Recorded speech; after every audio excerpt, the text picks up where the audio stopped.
We are live now, Chair. Thank you very much indeed. Welcome everybody to the July 16th meeting of the Governance and Audit Committee of Powys Council.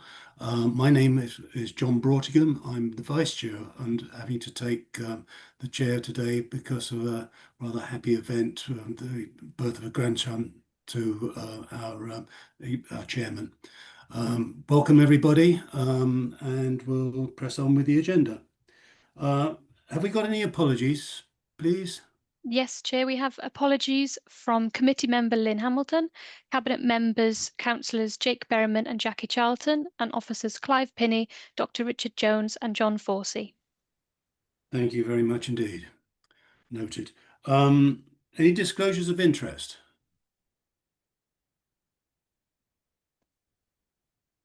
I don't see any, so I'll proceed on. Now we've got two sets of minutes here. The minutes of the meeting on the 23rd of May and also minutes of the meeting on the 20th of June. I don't propose to go through them page by page. There's 30 odd pages of them, but there are several actions in there. First of all, has anybody got any comments on those minutes?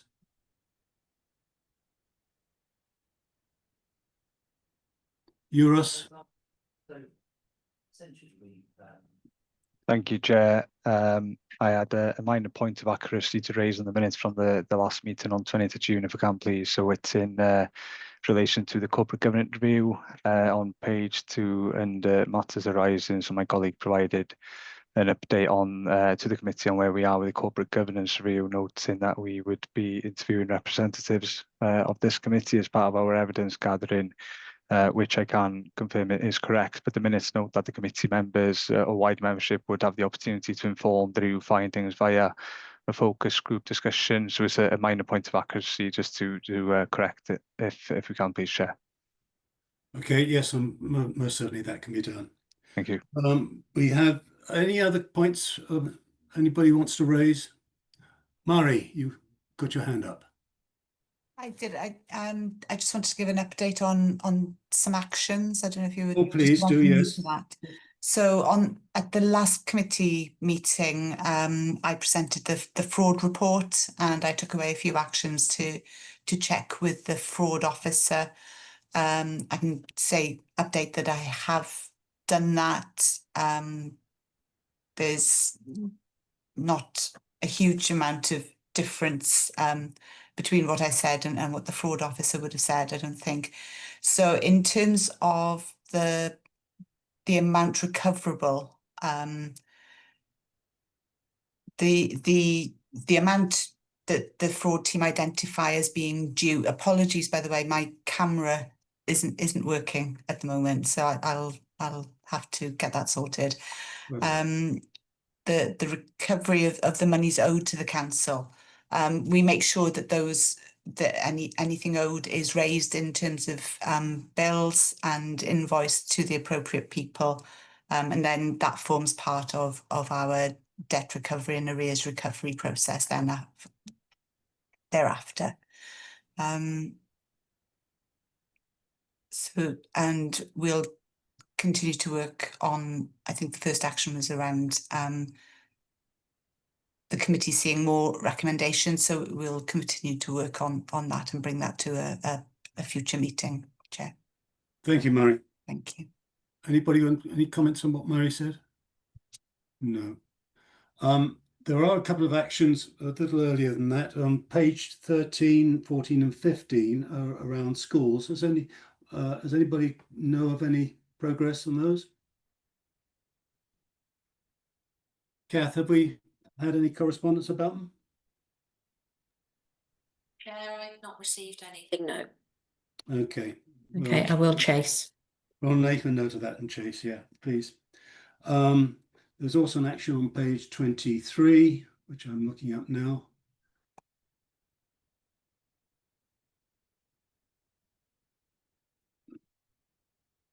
Oh, it's your point, Councillor Pete, about the committee to decide when to review the whistleblowing policy and annual policy action there.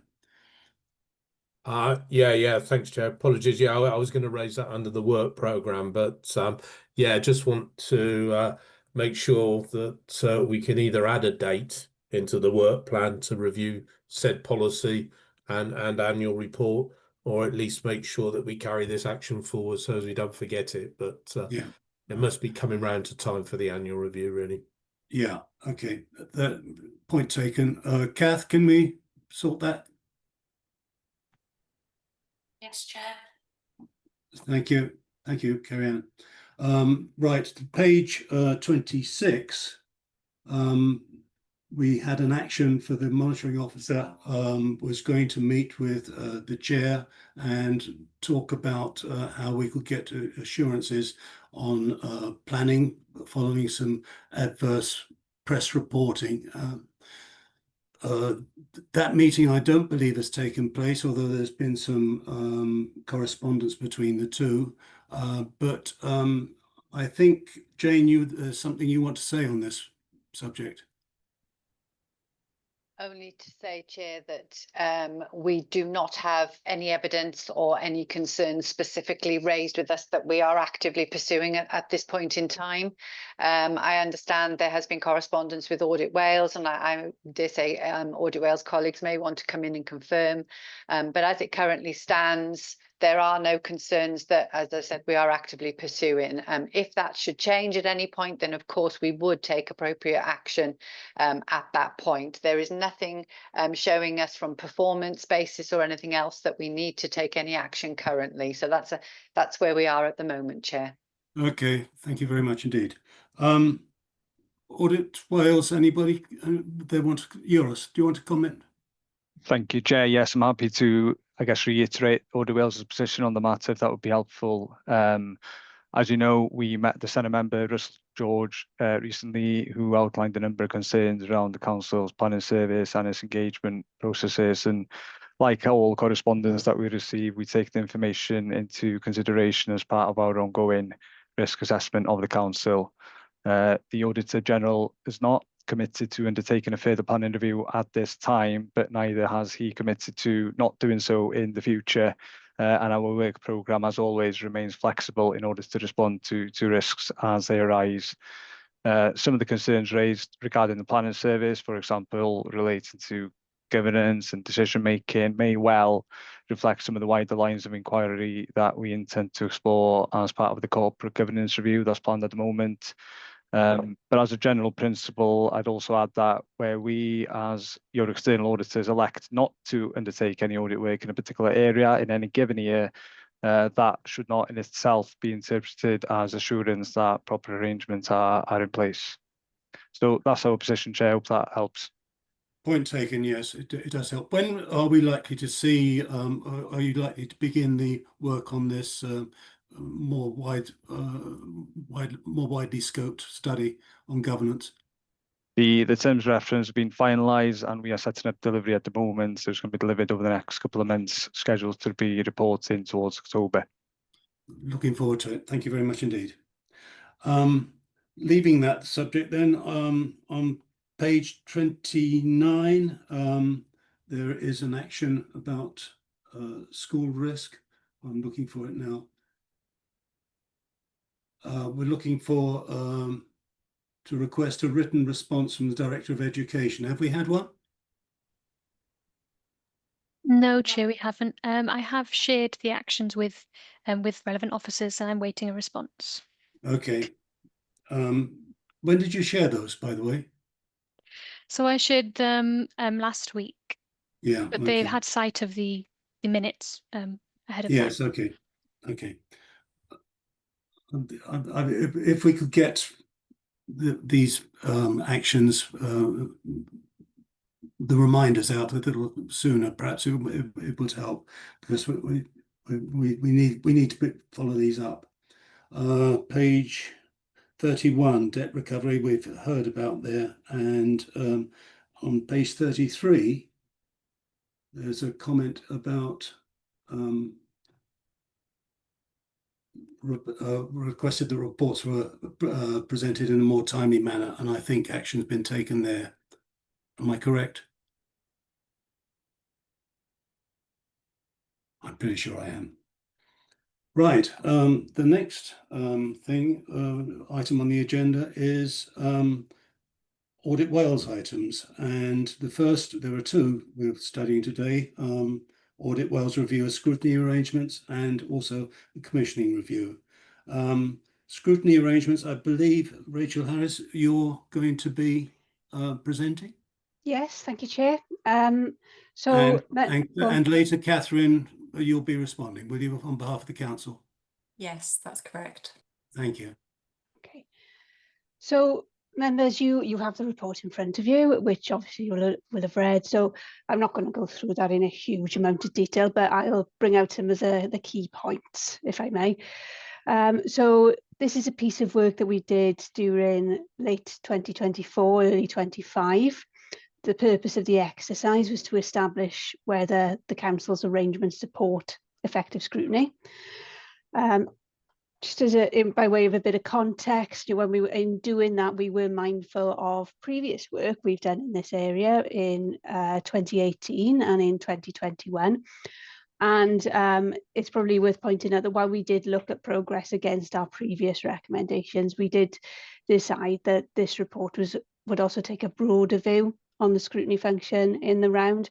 We felt that that would be potentially more impactful, more useful to the council than a more narrow focus on previous recommendations. So that's how we went about it. What did we find? Overall, we found that a lack of clarity amongst officers and members regarding the purpose and value of the scrutiny function is undermining its effectiveness.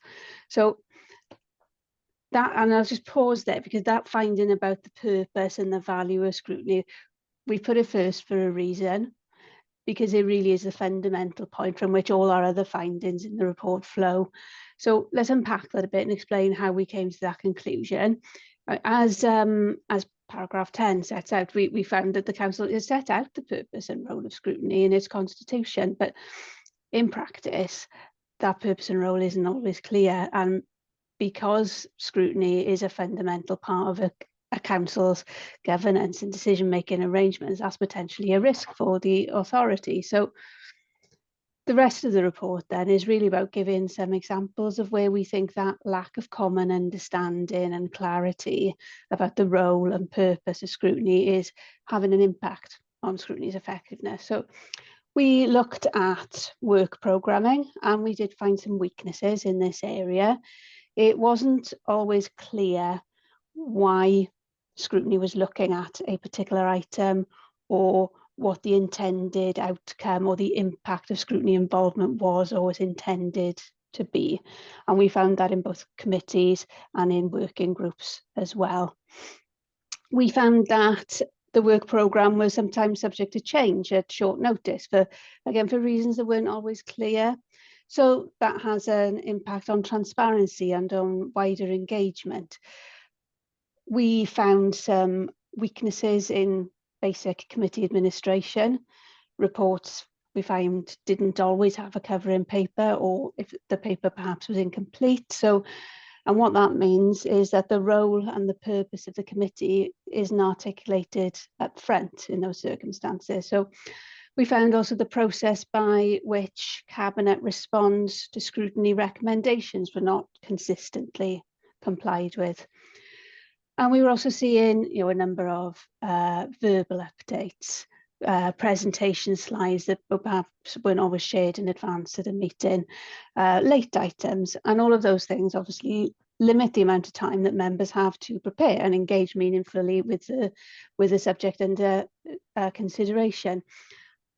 And that all of those things may seem like fairly dry, audity points, but actually those administrative weaknesses increase the risk that scrutiny enters into discussions without a clear understanding of what they want to achieve, which takes us back to our original point about understanding the role and the purpose of scrutiny. In terms of learning and development opportunities, we found these to be underdeveloped. There are opportunities, but Well, we didn't find that they were focused on developing specific gaps or identified training needs. So there's a potential missed opportunity there to maximise the impact of that activity. In terms of evaluating the impact of scrutiny, we found that these arrangements were also underdeveloped. And what that means is the council just isn't in a position to understand whether scrutiny is doing what it's set out to do, which again takes us back to that initial point, isn't it, about understanding and therefore being able to articulate what it is that you intend to do and why. So that's a fairly high level run through our findings. What are we recommending that you do about them? Well, rather than have what could have been quite a long list of very specific recommendations, we've made two broader recommendations. The first recommendation is to establish a collective understanding of the scrutiny functions, strategic value and purpose. And you'll see in the report, we've added a number of bullet points as examples of how the council can start to do that. It's not an exhaustive list by any means. The second recommendation is around developing the council's arrangements to understand whether scrutiny is doing what you want it to do and having the intended impact. So closing that loop effectively. You do have also in front of you the council's management response form. Not commenting on that in any detail, that's for you to discuss with officers, but before that I just want to let you know that having considered the MRF Audit Wales are satisfied that the findings and recommendations have been properly considered, that the responses are sufficiently specific, the timescales are clear and reasonable, it's clear who's responsible for the action set out in the MRF, so the MRF meets that criteria as far as we're concerned. Are there any questions from members on the report? Anything you wanted me to go into more detail about?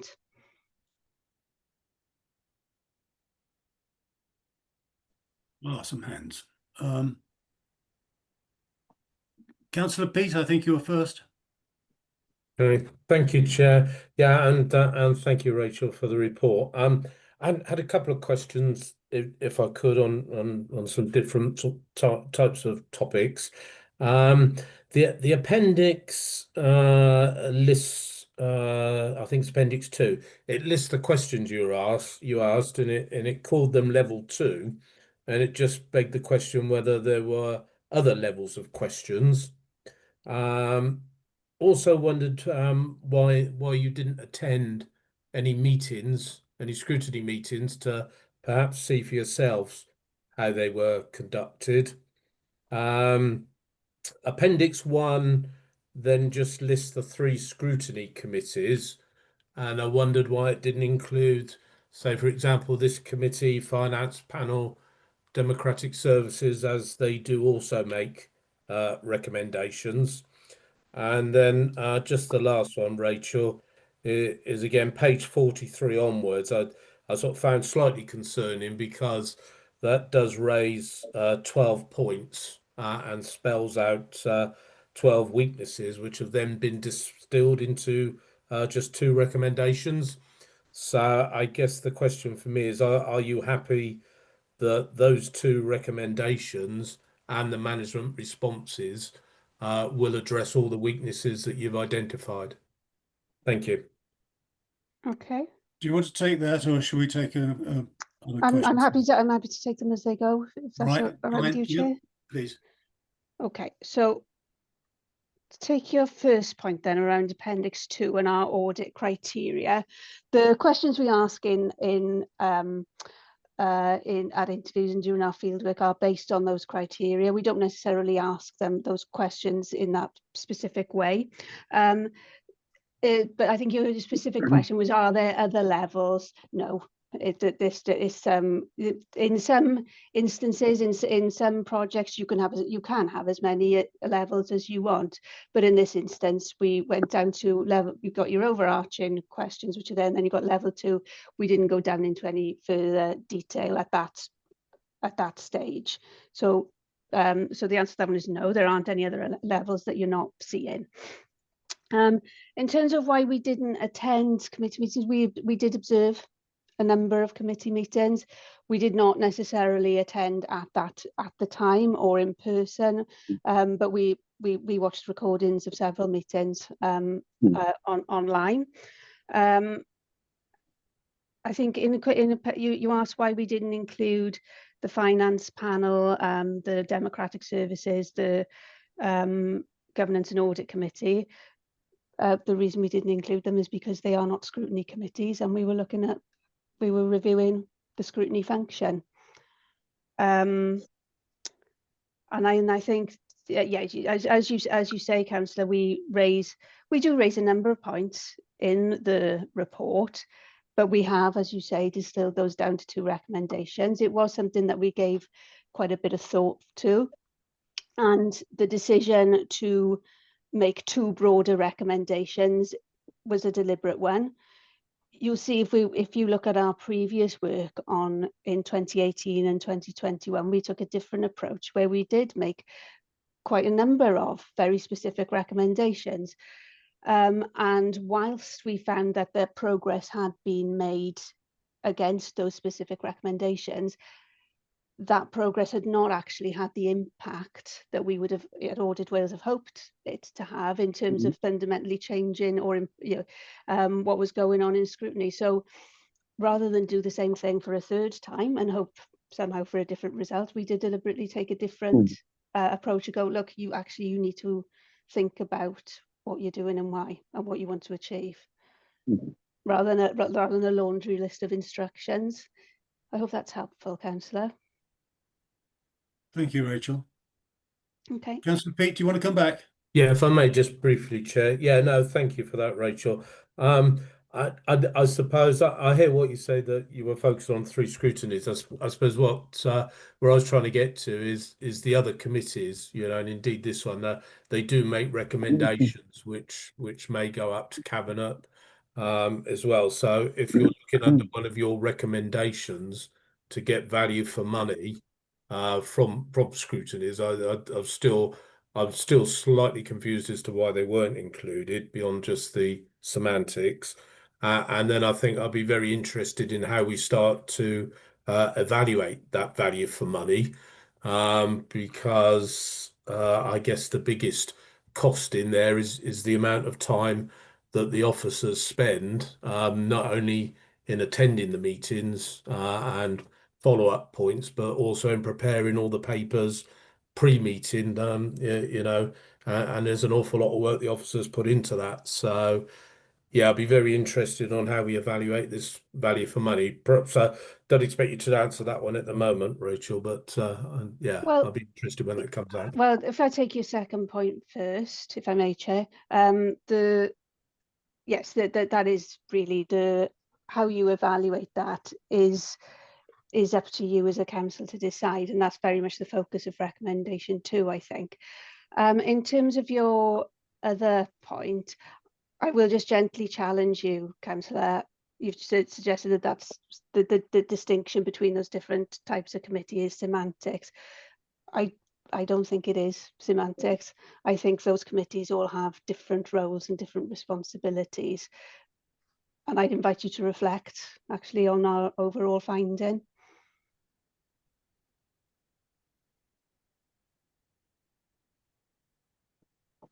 All right, Pete. That's fine, thank you, Chair, and I will take Rachel up on a very kind invitation. Thank you. It's not sure. Councillor William.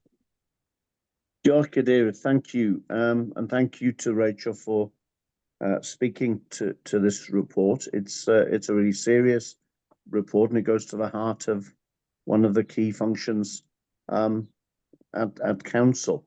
I'd preface my remarks by saying that I have previously been involved in a number of different scrutiny committees, but now my commitment at Powys County Council, apart from currently being chair of council, where scrutiny is so vital to our deliberations, is that I serve on this committee and the standards committee. So I've not got current experience with regard to the main scrutiny committees, but I have observed some myself, and I see elements of good practice and a lot of diligence going in from, particularly from some of the chairs of those committees and indeed some of my colleagues. But we need to take these areas of concern very seriously.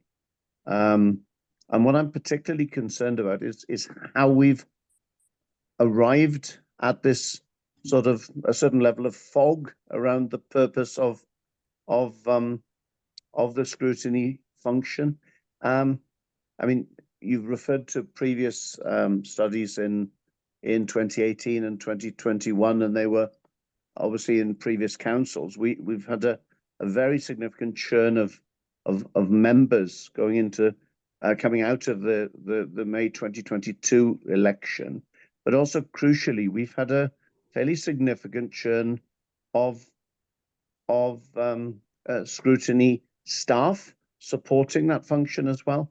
And I wonder whether there are some learning points here in terms of training, both for members and officers as they come in to these functions. But I don't know to what extent you've taken account of the potential loss of knowledge capital with departing members, and also officers who find other opportunities or who have a well-earned retirement, because those people take a huge amount of experience with them, and whether or not you think that may be in some way a factor, whether you've had the opportunity to study the training programs that apply both for new starters in the staff cadre and also the program of training for members. I'm particularly concerned as to how we take this forward and where we should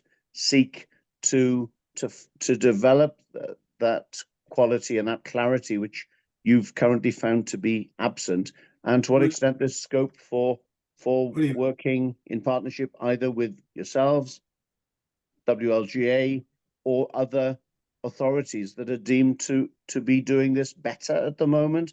And if you've got some pointers for us in that regard to support your recommendations, I, for one, would be very grateful. Thank you. William, could Rachel take up this point after Catherine has responded? Because I think Catherine might be able to shed some light on absolutely. Exactly what you're saying. Graham, you've got a question. Yeah, thank you, Chair, and thank you, Rachel, for the report. I think Councillor William just touched on something that I'm going to say. I have to say that as damning as it is, I don't find this report a surprise at all. In fact, it's probably exactly what I had expected, because I often find myself sitting in scrutiny and thinking, is scrutiny simply a box-ticking exercise which Cabinet finds at best an annoyance and at worst a waste of their time? I would have liked to seen this report highlight the number of times Cabinet has listened to scrutiny recommendations and actually taken some proven action on those recommendations, but I suspect those occasions would be hard to find.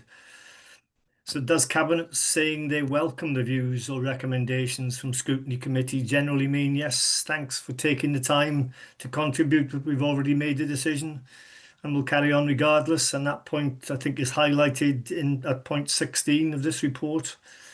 So, Chair, my question to the auditors is, do they have any data or benchmarking comparisons to tell us how Powys County Council's scrutiny system is really doing?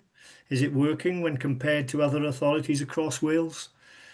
Is Powys bottom or top when it comes to both scrutinising or acting on the recommendations of those scrutiny committees? Otherwise, I think it's difficult to understand how well we are really doing.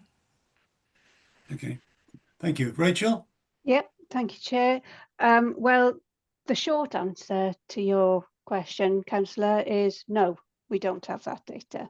Now, the longer answer to your question, if I may, in terms of comparisons with other councils, I mean, it isn't something that we in Audit Wales are in the business of doing. Essentially, we don't have that empirical data councils don't tend to measure the impact of their scrutiny functions in the same way. So that in itself would make a comparison quite fraught, quite difficult. I think I would refer you to the audit criteria in Appendix 2, which does set out what we are looking for in Audit Wales. That is what we think good looks like in terms of your arrangements. That's what we're looking for. Now, where we have done work in other authorities, the reports of that relating to that work are on our website. They're publicly available. I'd invite any of you to have a look at those to get at that sort of wider context. And beyond that, in terms of understanding what other local authorities are doing and what is working for them, and I'm sure officers will have more to say on this subject, but there is nothing to stop you asking them and finding out. Get out there and understand what is normal for other local authorities. How does that reflect on what's normal for Powys? What are they doing there? Is that something that'll work for you or not? You know, there's nothing to stop you doing that. I understand there are practical considerations, but in principle, there is nothing to stop you doing that. So I hope that's helpful, Councillor. Thank you, Rachel. Thank you. Do you want to come back, Graham? No, just to say thanks to Rachel for the response. Okay. I look forward to perhaps Catherine could cover some of this as well when she gives her response in a moment. Chris. Yes, thank you, Rachel. I think the report is sobering, but it's helpful for us to reflect on it. And I think you raised some interesting and pertinent points. Likewise, what Councillor William had mentioned when I come on to the council in 2022, and I brought with me a set of experiences from the health service in dealing with governance issues and a scrutiny there.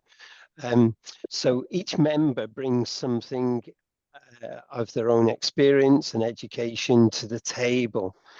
But that's not reflective across the board with every member because they've all had different experiences. So therefore, there has to be a learning process through and to get yourself onto the right part of the 50 pence piece to be able to scrutinise. Are we just scrutinising in one direction, or are we looking at it as a whole? And I think sometimes when you're sitting in a different scrutiny committee, you approach it maybe from a different part of the 50 pence piece and not necessarily see it as a whole, depending on your background and your experience. I do agree that we have lost some scrutiny individuals that had expertise in it.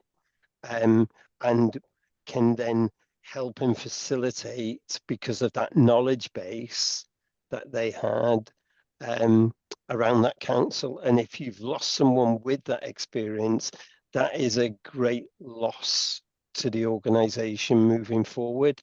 So to me, have you found elsewhere in relation to lessons learned of how they've done legacy documents and to keep that knowledge base in there? There was a report for the NHS organisations with a memory, and I don't always think that that memory is as good as what it could be.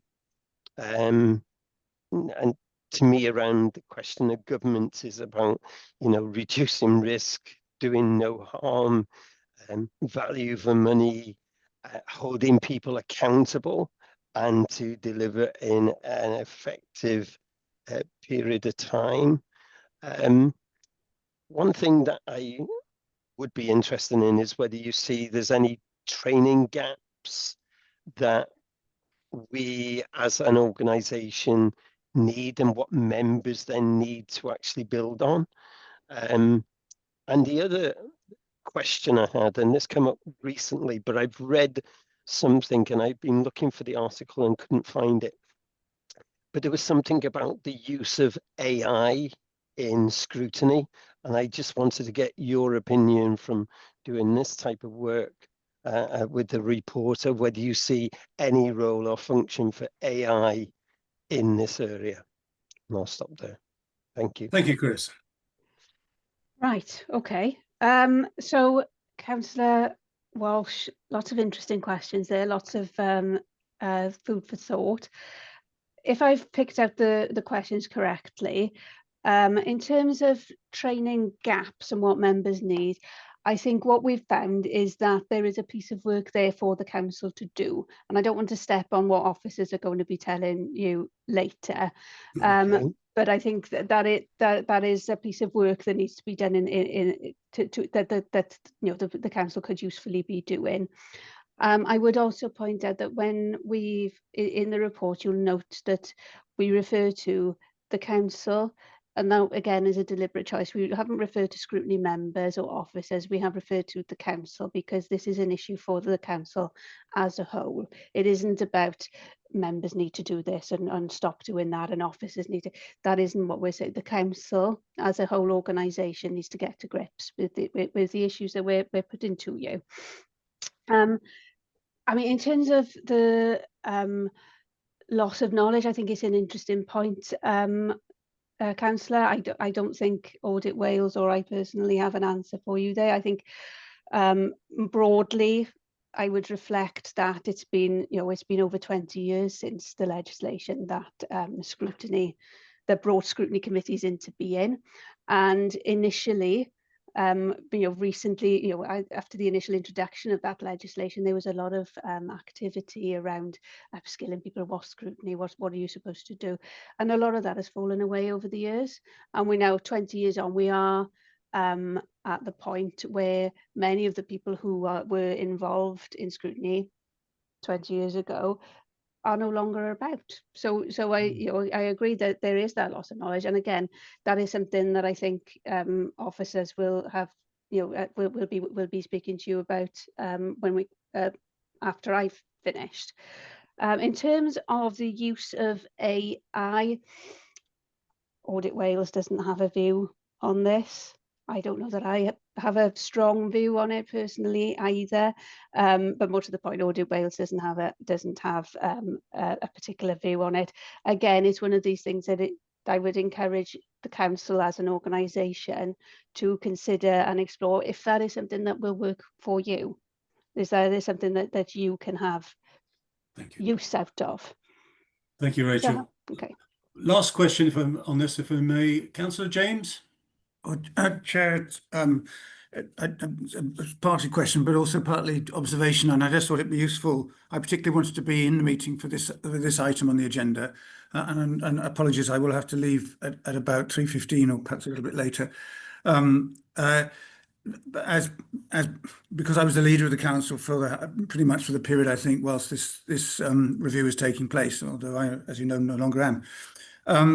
But from my perspective, and I think Graham Breeze made some interesting points about, well, we make scrutiny committees do all this work, make these recommendations, and does the Cabinet take any notice? And from my recollection, and I don't have the exact figures, but just thinking back, I think it's fair to say that the vast majority of recommendations are accepted by the Cabinet, or at least partially accepted. The vast majority are accepted one way or another.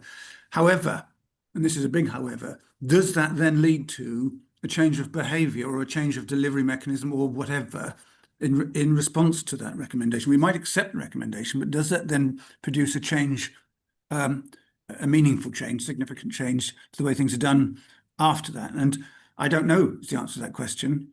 And I think that is a really, really important point, and one that needs further investigation. The other point I'd like to make is, it strikes me that whilst the way that scrutiny committees, and this is welcome change from previous councils where pre-Cabinet consideration, so pre-scrutiny, if you like, wasn't really the norm, but now has become the norm. So stuff that's due to come to Cabinet is then sometimes at very short notice, and this is very unsatisfactory, and I completely accept that, is put in front of scrutiny committees, and sometimes they meet in joint session to respond so that we can take a Cabinet decision in a timely way. It seems to me that pre-scrutiny has just about eaten up the whole of the scrutiny agenda. That there's very, very little, if any, looking back scrutiny, which actually is very, very important. And we don't do that. We don't. So Cabinet takes a decision to do something, but actually I think scrutiny would have a really useful function in looking back, say 12, 24 months later, what was the impact of that decision and that change, whatever it might be. Whilst we may do reviews of decisions, say, for example, the booking system on for recycling, for household waste recycling, and we're going to review that in 6 months' time, and that's fine. But actually, probably in about a year or 18 months or 2 years, it would be a good thing for the relevant scrutiny committee to say, now let's have a look at this and really how has this worked over the last 2 years. And I don't think the moving of the agenda to pre-scrutiny has meant that the scrutiny committees just haven't had the time to do that stuff. And I think that's a real shame. But that brings my final point. It's just the volume of work. The amount of stuff that's coming to Cabinet, every month is colossal. Some of it's routine, but some of it's very, important and involves considerable change. And I'm not sure how easy, and it'd be interesting to know what Rachel feels about this, how easy it is to design a scrutiny system that can possibly deal with that volume of stuff in a meaningful way, and how it is that you decide what you are going to scrutinise and what you just can't because you haven't got the time. Yeah, and exactly. I think these are really the key issues. Thank you very much, and apologies for rambling on a bit. Thank you, James. Very important points. If I may, before you answer that, Rachel, can I ask Catherine to come in, because I'm sure she's going to have some relevant points of her own on the comments that have been made. Catherine. Thank you, Chair. So just in response to that, then I'd like to thank Audit Wales for the work that they did over that period, and we fully acknowledge the importance of strengthening the scrutiny function, and we are committed to delivering meaningful improvements. So the organisation's response can be found on page 53 to 58 of the agenda pack. It's important to note that in the audit report, the mention of officers means all officers that attend scrutiny, not just the small team who do support it. So in response to recommendation 1, we are taking proactive steps to build a shared understanding of the value and purpose of the function. And we are going to be ensuring that we hold collaborative workshops with county councillors, senior leaders, as well as all senior managers across the organisation, to review the function's role as it is set out in legislation and our own constitution, and ensure that everybody is clear of the purpose of scrutiny. We're also embedding that clarity into key councillor resources, such as our induction materials, as well as other training materials. And to support effective delivery, we are planning to develop and already in discussions with the WLGA in terms of a targeted training programme, which will focus on enhancing scrutiny skills such as effective questioning, as well as impact evaluation.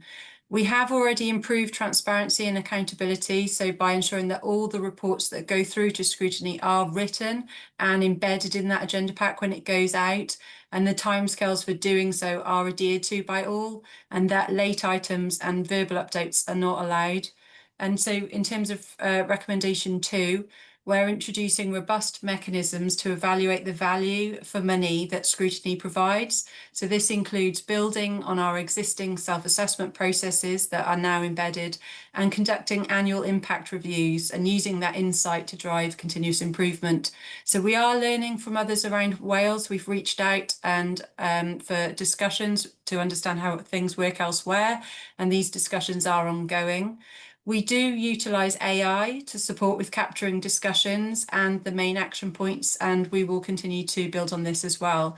We have got comprehensive standard operating procedures in place to ensure that all the staff do follow the same approach, and this has ensured that we can retain standard and consistent procedures across the team when others may have left in the past.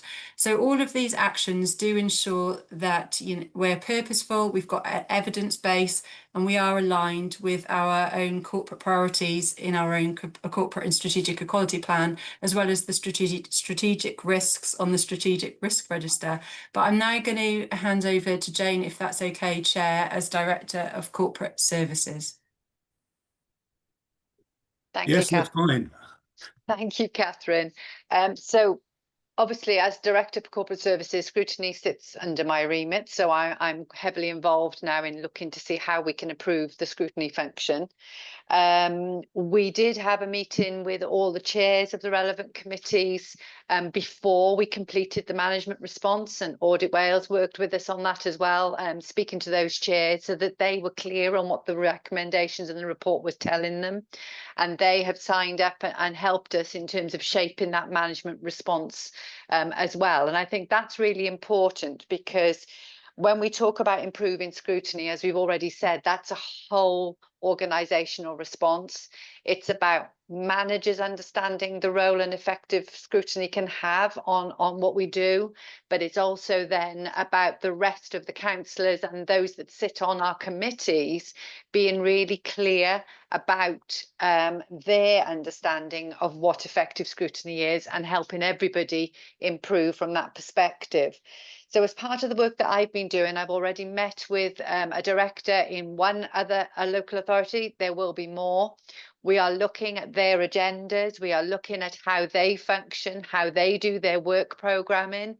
What we do see here is very much that our programme of work is very much focused on pre-decision scrutiny. And I think we're thinking about how we can be more effective higher up the line, if you like, in terms of what scrutiny look at. It doesn't need to just follow the cabinet work programme. So I think all of these things are the things that we are looking to see where best we can improve. So we've all been talking about impact and being clear on impact of lots of different things that we do across the organisation. We've strengthened our impact assessments pre-decision.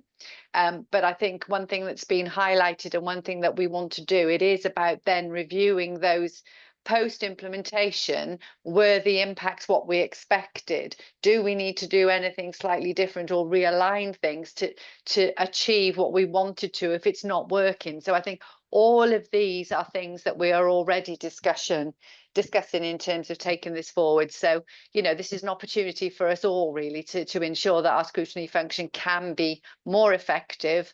But just want to raise that will include everybody across the organisation in getting us to that point. Thank you, Chair. Thank you, Jane. Councillor James made a very important point, actually, which is in terms of the volume of work, which we're confronted with. I mean, the agendas are becoming longer and longer and longer as each year passes by. I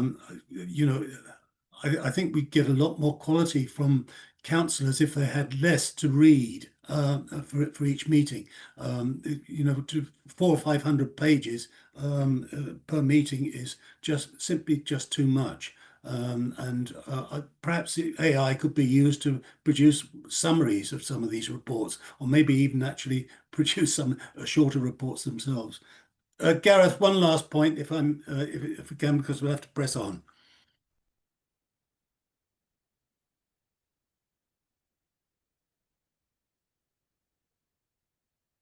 Gareth, are you there? Yeah, no, I hadn't. Yeah. I didn't have my hand up, John. Sorry, it's my thing that's in front of your face. I thought it was a hand. Oh. Do apologise. I'll leave it at that. Okay, everybody content? We move on to the next item. Yeah, sounds like it. Commissioning review then. I believe Gemma Tibbett, you are going to brief us on this. Thank you, Chair. Yes, I'll take you through the report in much similar format to Rachel, if that's okay, and then hand over to officers. Thank you very much. So this audit is part of the national thematic review that was carried out in all 22 councils of Wales, with a local report obviously being produced then for each council. I think it's really important to note that when we refer to commissioning, we mean the decision-making process that every council uses to decide how best it can deliver its service. And this is the process that leads up to the decision on how it will either make, buy, start or stop delivering a service. This review did not extend into procurement activity or arrangements for managing contracts, and that's a really pertinent point to make there. So the focus of the review was to determine the extent that the council's corporate arrangements support and guide services when considering commissioning a service, and secondly, to provide assurance to the council that the decision on which service delivery option offers best value for money consistently considers a minimum range of factors. We also reviewed how the council developed its commissioning arrangements in accordance with the Sustainable Development Principle, and that will help the council to secure value for money. Our audit methods included us looking at the council's corporate commissioning arrangements, as I said, and then testing these arrangements by examining the process against 2 services that had been commissioned. So just to reiterate that point, it was examining the corporate arrangements, and those corporate arrangements were tested against 2 tracer elements within services. We consulted with the council when selecting the services that we examined, and there was some sort of basic criteria around that, and they included things like the value of the service commissioned, the time scale that it was commissioned in, i.e. were staff still available for us to contact, and obviously had that been done at a point after the introduction of the Wellbeing and Future Generations Act. We met with officers responsible for the 2 services, as well as those responsible for supporting the services through the commissioning process.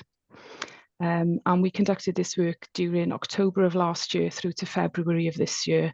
And this report obviously reflects arrangements that we found in place at that particular time. So our overall audit question was, in commissioning services, does the council put in place proper arrangements to secure value for money in the use of its resources? And our overall conclusion was that the council does not have arrangements to assure itself that it consistently secures value for money when commissioning services. However, we found that some key elements of arrangements are in place in some service areas. As a general point, we have found that many councils in Wales have struggled to demonstrate corporate commissioning arrangements that are consistently applied across the organisation and that inform the decision to make, buy and precedes this procurement process. So Powys is not alone in this overall conclusion. If I can perhaps lead you through some of the main points that we've identified in the report before going on to the recommendations, and then passing over to the officer to go through the management response form. So some of the key points in there include that the council doesn't require service areas to undertake a comprehensive options appraisal before choosing how a service is going to be delivered. We found that one of the services we looked at had undertaken an options appraisal. And of course, what that means is that the council cannot be assured that it always considers all the options for service delivery to secure the best value for money. Similarly, we found that the corporate arrangements do not require service areas to define or set out why a commissioned service is needed, but both services that we looked at had done so as part of their own arrangements. The council doesn't require service areas to set out how the value for money of commissioned services will be assessed and monitored, but one of the 2 services we reviewed had set out how that value for money would be commissioned and assessed and monitored through a set of metrics that they collected. There were, we looked at the sort of arrangements between balancing short-term needs with those in the longer term. And again, we found that the council's arrangements did not require service areas to consider that balance. However, both of the services that we examined could show that they considered how they would balance both those short and long-term needs in the commissioning of their services. The council's commissioning arrangements do not currently require service areas to set out the financial implications of delivering services over that medium and long term, what we may call whole life costs as part of those arrangements. However, again, both of those services had looked at how they could demonstrate those whole life costs. The Council's arrangements didn't require commissioning decisions to be informed by links with its own strategic priorities, those of other public sector organisations and the national wellbeing goals. Again, however, the services we looked at were able to demonstrate how they contribute to the wellbeing objectives of the Council and indeed other public sector organisations, as well as the national wellbeing goals. The arrangements do not require service areas to identify who are the right people to involve when designing services. The other service we examined had engaged with service users as part of their commissioning process, whereas one of the others had only done that after the decision to procure had been made. And as you'll note, as I pointed out at the very beginning, this was the commissioning process and not the procurement process. And obviously, by not always involving the full diversity of those people affected by the commissioning decision in the design of the service, there is a risk that the Council is not providing services that meet the needs of its communities, or indeed is securing value for money. If I just lead you on to the recommendations there before, rather than going into any more detail, because you all have the report there and conscious of time. We've picked up on 3 recommendations. The latter 2 are sort of more general, and the first goes into more detail, and it is related to each of the paragraph settings. And that's based more around sort of establishing arrangements that I've already picked up are not in place at the moment. The second is around compliance, and the third is around review. So I'd just like to thank the Council for their time in undertaking this review with us. Happy to take any questions. Otherwise, just to confirm that the Council has completed a management response form stating the actions that it will take to address these recommendations, and we are satisfied with those responses. Thank you. Thank you very, very much indeed, Gemma. Who's responding, Murray or Wayne, is it? Yes. Wayne? Yes, Chair. Hi, sorry. Yeah, so just to, in terms of what the details sort of Gemma took through there, I think the two core things that jumped out at me was around our need to ensure assurance across the whole council, and also to ensure consistency across the core council. So our management response centres on 3 core elements. So the first one is actually about creating a corporate commissioning framework, and that will set out all the key processes to apply across the entire council when undertaking the arrangements for commissioning. So that will be our that will provide that consistency across the organisation. The second point is actually on the response, is that the commissioning services will be monitored through the Commercial Performance and Risk Board, and that will provide that sort of the governance arrangements and to test the process and the strength of the commissioning framework, and that will also the Commercial Performance and Risk Board will also provide quarterly reports to the Chief Leadership Group team to ensure Chief Officer oversight and challenge. And then thirdly, the commissioning framework will include arrangements for review on the effectiveness of the individual projects within that have been commissioned, but also about the effectiveness of the overall commissioning framework in itself as a tool. The timescales for that is the aim to have the completion of that framework and the associated governance arrangements created by March 26, with then implementation steps across the organisation through 2026 as well. Thank you, Wayne. Thank you. I've been with this council in this position now for some 13 years. I've never heard of a commercial board before. Is this a new? It was created about 18 months ago, actually. So its original form actually was in response to the Ukraine conflict and the number of commercial risks that were arising at that point.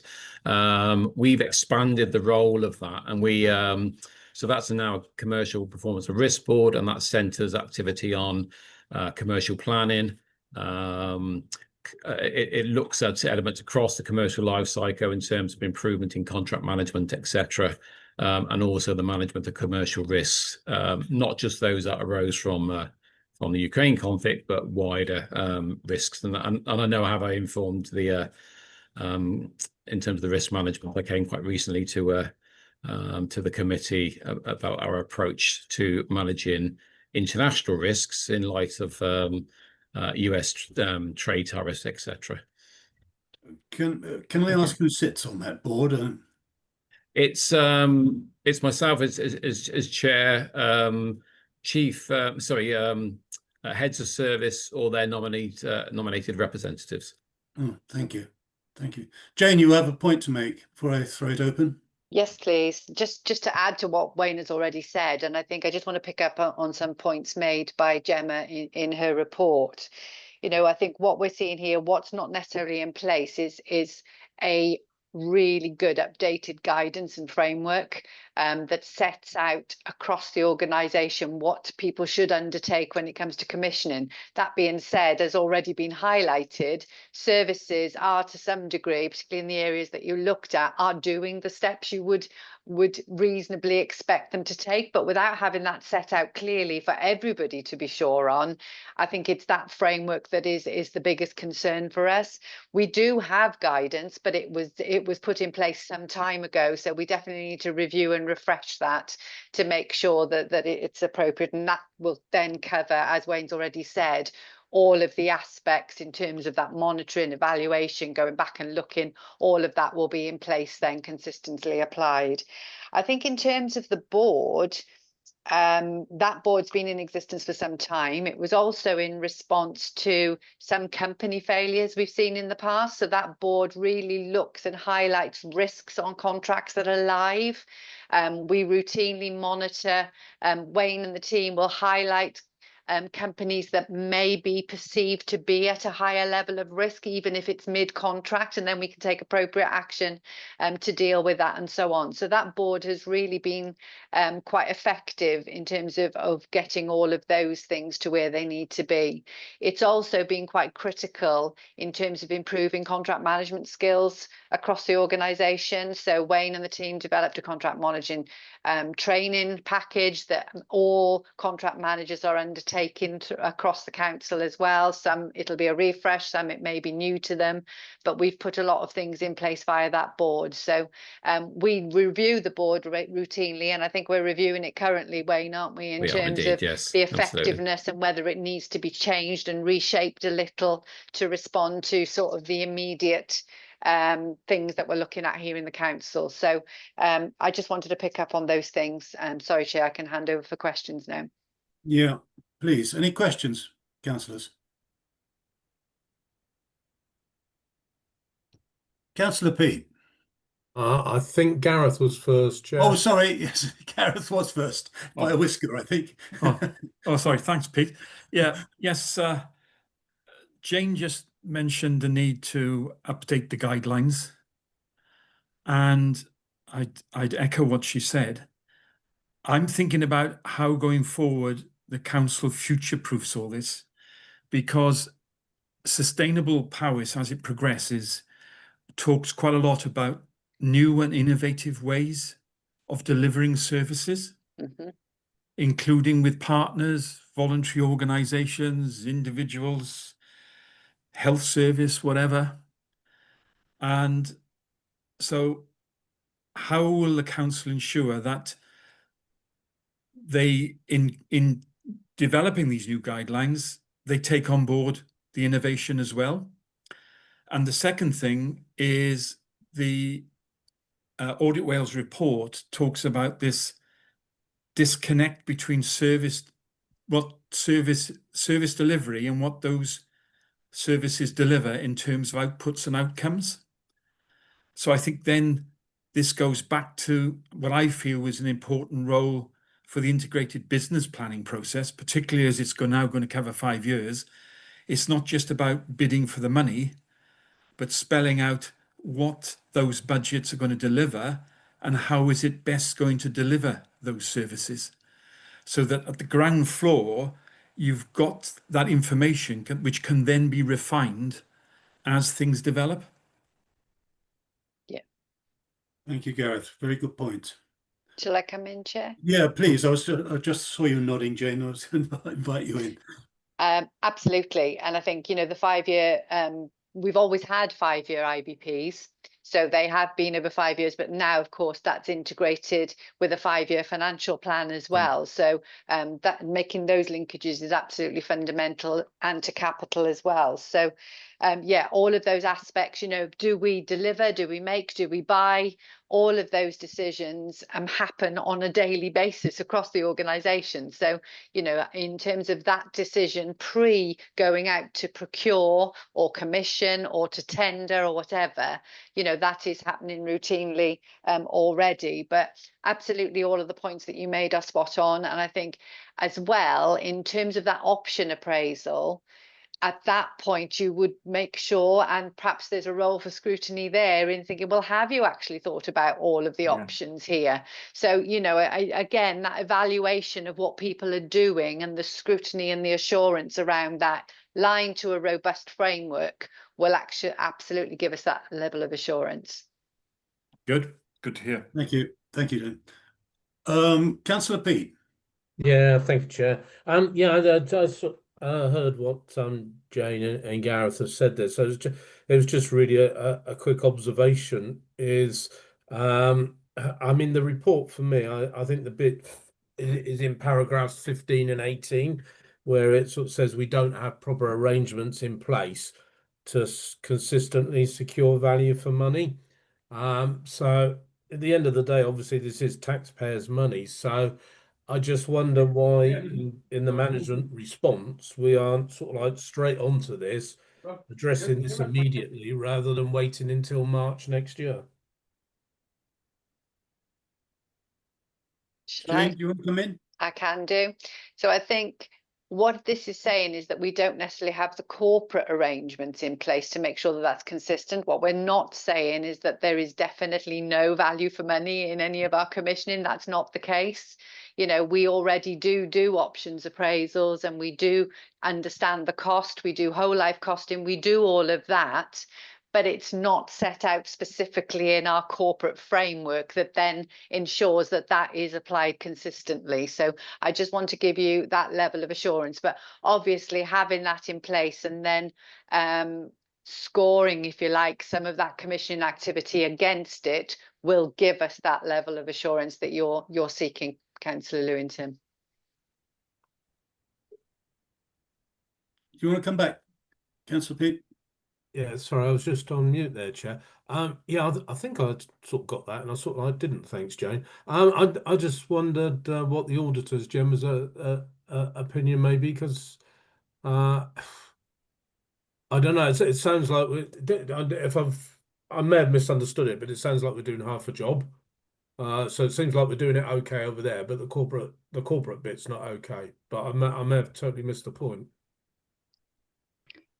Happy to come in there, Chair. Yes, Gemma, please. Thank you.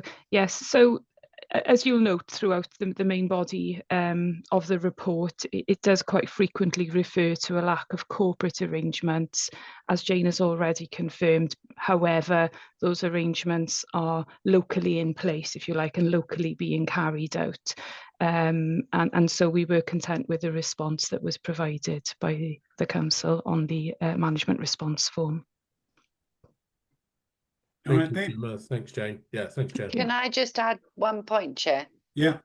I don't want anybody to think that from a corporate perspective, anything we commission in our services isn't done in that way either. Yes, it is, but it's about having the documented guidance and framework corporately that governs the whole organisation. So, you know, routinely we commission services from a finance perspective, order goods, you know, purchase goods, so on and so forth across corporate services. But again, the way we've done that is taking on board some of the requirements, although it hasn't necessarily got that framework in place to monitor that against. Understood. Wayne, you wanted another point? Yes, thank you, Chair. If I can just sort of add to what was said, that the commissioning framework will really create the sort of spider's web that pulls it all together. There's many of these activities that already exist, and we will be taking a number of those. Actually, that form will be important forms within the commissioning framework. As well, we will be looking at other councils and other bodies, etc., in terms of any lessons learned there. But yeah, I just want to sort of reiterate that there are, and the report found it, the audit found it, that there were cases in terms of the samples that were the tracer samples that were identified, that many of the practices and processes were in place. What the framework will do would create that that overarching mechanism that would inform the whole organisation of this is how we do it at Powys, and making sure that we have that consistency of approach across the whole organisation. Thanks very much. Thank you. Can I just ask the Audit Wales if you're planning to have any follow-up on these reports? Happy to take that one, Chair. Thanks. Yeah. Yeah, so this is part of our 3-4 programme of work that we've carried out across all 22 councils. We may draw on some of the common themes across Wales and report that, or bring them together nationally, although that's not planned at this time, to take place imminently. And we'll continue to monitor the implementation of the recommendations locally then through our regular risk assessment with the council. Okay, but no formal follow-up. Nothing planned at this stage. As a specific item, yes. Thank you very much. If there are no more comments, then we'll move on to the swap items. Yes. Kevin, you've got 2 reports, internal audit annual report and one on overtime payments. Could you take us through the first one, please? Yep, thank you, Chair. Good afternoon, all. The first of the 2 reports I'm going to present today is the annual audit opinion, which can be found on page 95 of the agenda pack. I'll assume you've all had the opportunity to read through the report, so I'll just present the headlines rather than going through it in detail. Right, start beginning. The reason we produce this report is that under the public sector internal audit standards, the Chief Audit Executive is required to provide an annual opinion of the Council based on an objective evaluation of the year's audit activities to inform the annual governance statement. So in doing so, some key considerations that support the annual opinion on the overall adequacy and effectiveness of the organisation's governance, risk management and controls are how effective their risk management is. We undertake a series of IT and core system reviews, and we also review how the Council controls fraud aspects, including completion of a fraud risk assessment, fraud investigations, and data matching exercise. Overall, and based on all the criteria above, the Swap Assistant Director for Powys has determined that Council merits a reasonable assurance rating for last year. This indicates that governance, risk management and control systems are generally sound, while some instances of non-compliance or areas for improvement were identified that could potentially impact on Council's ability to achieve its objectives. Appropriate remedial actions were taken to mitigate these risks. So during the year, we completed 58 reviews, which included assurance audits, special investigations, grant certifications, follow-up audits, and other advisory work. 26 pieces of work were classed as assurance audits and received an audit opinion. Of those 26, 2 were awarded a substantial status, 17 received reasonable, and 7 received a limited assurance opinion. The assurance work can contain actions that relate to weaknesses found during the audits. Last year, we identified a total of 205 actions, which were subsequently agreed by the client. This consisted of 11 priority 1 issues, 51 priority 2s, and 143 priority 3 actions. Most of the agreed actions have successfully been implemented at the time of writing, and only 5% of outstanding actions remained. I'm pleased to say no material risks were identified where management refused to take mitigating actions, and no areas were classified as high corporate risk. However, significant concerns were identified in the following areas: Montgomery Canal restoration, a direct payment fraud review, procurement card review, and 4 school budget management cases. Finally, I'd briefly like to touch upon quality and performance measures that we impose on ourselves. All the work undertaken within the year complied with the International Professional Practices Framework of the Institute of Internal Auditors, further guided by interpretation provided by the public sector internal audit standards. Under these standards, SWAP internal audit services are required to be independently, externally assessed at least every 5 years to ensure compliance. SWAP were last assessed in December 2024, and it confirmed that we are in conformance with all the standards. Another vital measure of our performance at SWAP is that we seek client feedback. So upon conclusion of each piece of work, a customer satisfaction questionnaire is issued to the key audit contact to complete, and we ask them to score us on 5 areas which are listed in detail in the report. At the time of writing, our overall opinion rating stood at 97%. I'd just like to finish my summary here, and I'm happy to accept any comments or questions. I've got 1 or 2, but I'll throw it open to the councillors. I don't see any hands at the moment.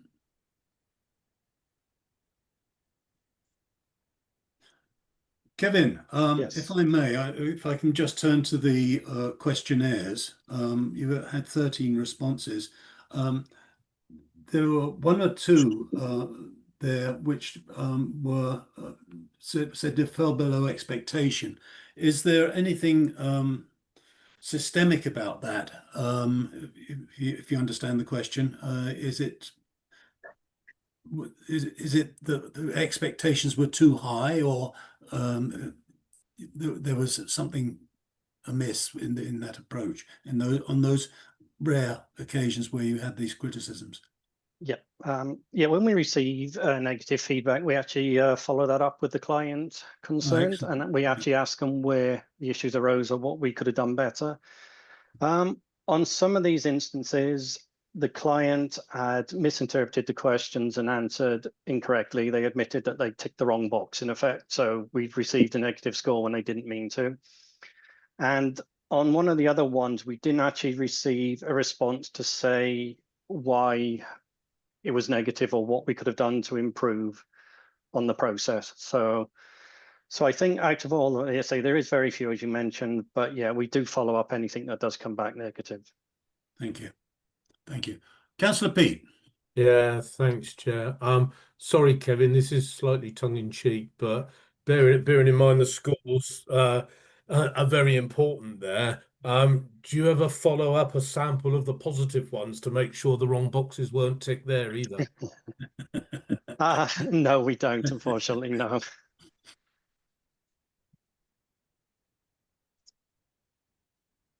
Okay. Right, Pete? Sorry, yeah, thanks, Chair. Sorry, couldn't. Okay, that's fine. I think there's nothing further with that one. Can we then press on with the next report, please, Kevin? Yep, no problem. Yep, overtime payments. Yep, second report, overtime policy and oversight, which can be found on page 130 in the agenda pack. Again, I'm just going to go through the headlines. So this was a review of overtime paid during the period of April 23 to June 2024, but did not include items such as standby and call-outs. So what we found was, in relation to policies and guidance, the advice was fragmented. The council did not operate under a single unified overtime policy. There were several data points that relate to overtime, which meant that existing rules were fragmented and inconsistently applied across the board. Main area of note was the pre-approval requirements. Overtime must be authorised in advance. Staff on flexible working arrangements are expected to seek approval from the head of service, although we found this process was often informal and lacked proper documentation. For the 2023-24 financial year, there was £2.2 million worth of overtime that was paid. But noticeably, there was a large number of employees that received substantial overtime payments, which suggested possible staffing pressures and also raised concerns regarding the impact of long working hours on employee well-being. Another area of concern was senior management oversight. This appeared to be limited, particularly in monitoring high-value payments and identifying the trends, as mentioned above, with the number of employees that did receive substantial payments. We would like to acknowledge, though, that all overtime payment claims may not have been approved in advance, but they were all approved via the Trent system before payments were actually made. And we do like to stress that we do understand that overtime is normal practice in any business, and we feel that 1% of the annual payroll represents acceptable level. We did not include a deep dive into the reasons for overtime, which could have included cover for sickness and absence. Again, thank you for the time, and that's happy to take any comments or queries. Councillor Pete. Yeah, thank you, Chair. Yeah, and thanks for that, Sorry, Kevin. Pete, before you say anything, yeah. I think it's to avoid any confusing headlines, we ought to say that one of the largest areas here is highways and transport. And in that particular instance, a very large proportion of the overtime is recharged output. So it is not a direct cost to the council. Sorry, Pete, continue. Yeah, no, that's fine. Thank you, Chair. Yes, I had a couple of questions, if I may, and yes, you did sort of preempt one of my first ones because, as I say, sort of like that level of overtime there is like equivalent to about 2% of the council tax. So I would be interested to just hear a bit more detail around what the offsets to those costs are and how we actually budget for them.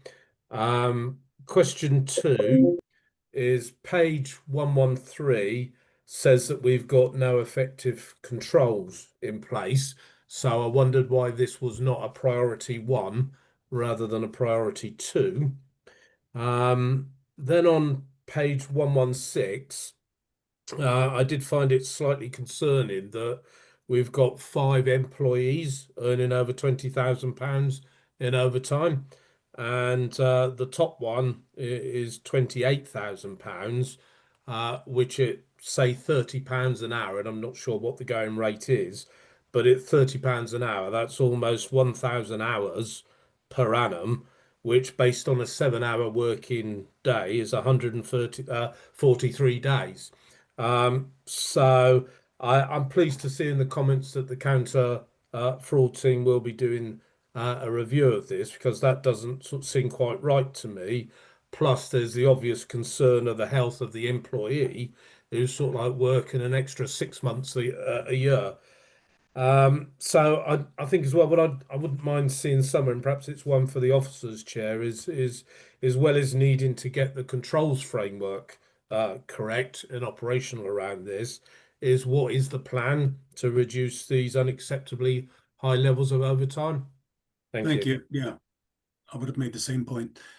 Councillor William, and then Paul, if I see your hands up, are you going to give responses, if you would? Yeah, I can have a response to each one, Chair. Would you? Okay. Yeah. Shall I wait till the end, or shall I go? Yeah, I think probably might be best. Councillor William. Diolch, David. Thank you, and thanks to Kevin for this report. I'm conscious that those councillors present on this call, although they may well have got other current or previous experience of structured employment, are kind of operating on a rather odd basis of the very way in which councillors' multiple roles happen. So it's perhaps a little bit difficult for us to relate to the whole issue of structured hours, core hours, and then the additional hours. But I think there is cause for some concern here, partly, and Councillor, sorry, I just need to reject a call that's coming in. We've lost Can you hear sound, me still? William. Yeah, We've excellent. lost your sound momentarily. Yeah, okay, you didn't miss much. I just rejected a call which was disrupting my Oh, sorry. experience because I had to move from the laptop. The thing that concerns me is in terms of sort of the need for some attention here with workforce planning, because we know from other fields, particularly from the field of transport and train driving and all the rest of it, when we routinely become reliant upon this kind of readiness to undertake these additional hours, not just in terms of the outlay from the organization, but also it can store up problems for the future. And I would be in favour of a follow-up study being launched to think through the implications of this and how we can best avoid it, partly for the health and robustness of our organisation, but also linked to the well-being of individual employees. And I think that's really quite important, because we need to make sure that people aren't being exploited or being sort of taken advantage of, or allowing themselves to fall for these additional hours, because there could be some unintended consequences there. And I think also we need particularly to be alert in the field of highways to the extent to which potentially our highway staff are being deployed in relation to trunk road duties, because sometimes that can lead to a very considerable, although on the one hand additional income, potentially at points very, very considerable pressure. We need to be alert to that. So I would favour a follow-up study arising out of this to actually look at some of the wider issues, and I would appreciate it if Paul could address that in his response. But very grateful for the report and for the opportunity to contribute. Thank you. Thank you, William. I'll ask you to come in a second, Paul. What's concerned me was the extent to which this overtime is there, not just because of shortage of staff, but perhaps there is a skill shortage as well. And that's often been the case in my experience, that skill shortages actually cause those who've got the skills to work extraordinarily long hours. Thanks, Chair. Shall I respond now then? Yes, please do. Okay. Yes. Yeah, I just want to say firstly, thanks to Kevin and the team in SWAP who looked at this, because there's obviously some really helpful actions in the report, which I'll come to. I think the main thing for me is what Kevin said earlier on page 1. I think is the second kind of key finding. What we did find is whenever anybody has worked overtime, they won't be paid unless the manager authorises the payments of it. So the system's designed to make sure that the manager has to confirm, basically it's to be paid, and in doing so, the manager's recognising the overtime's being worked and it's valid and needs to be paid. So that's the first thing. I think one of the elected members mentioned the value of the overtime payments, and it does represent about 1% of the overall pay bill.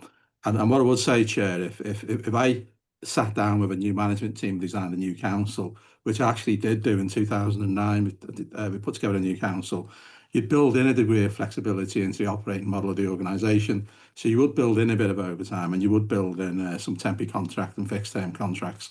The reason being, organisations need to be able to kind of meld themselves to demand. So you need a certain amount of flexibility. And as Kevin said, I would expect to see around about 1% over time, possibly slightly more. So that was kind of reassuring. One of the members said, I think it's Councillor Livington, it points to no effective controls. The key control is overtime won't be paid unless the manager confirms it's being worked. And secondly, in the actions, I think the actions are on page 3 or page 4.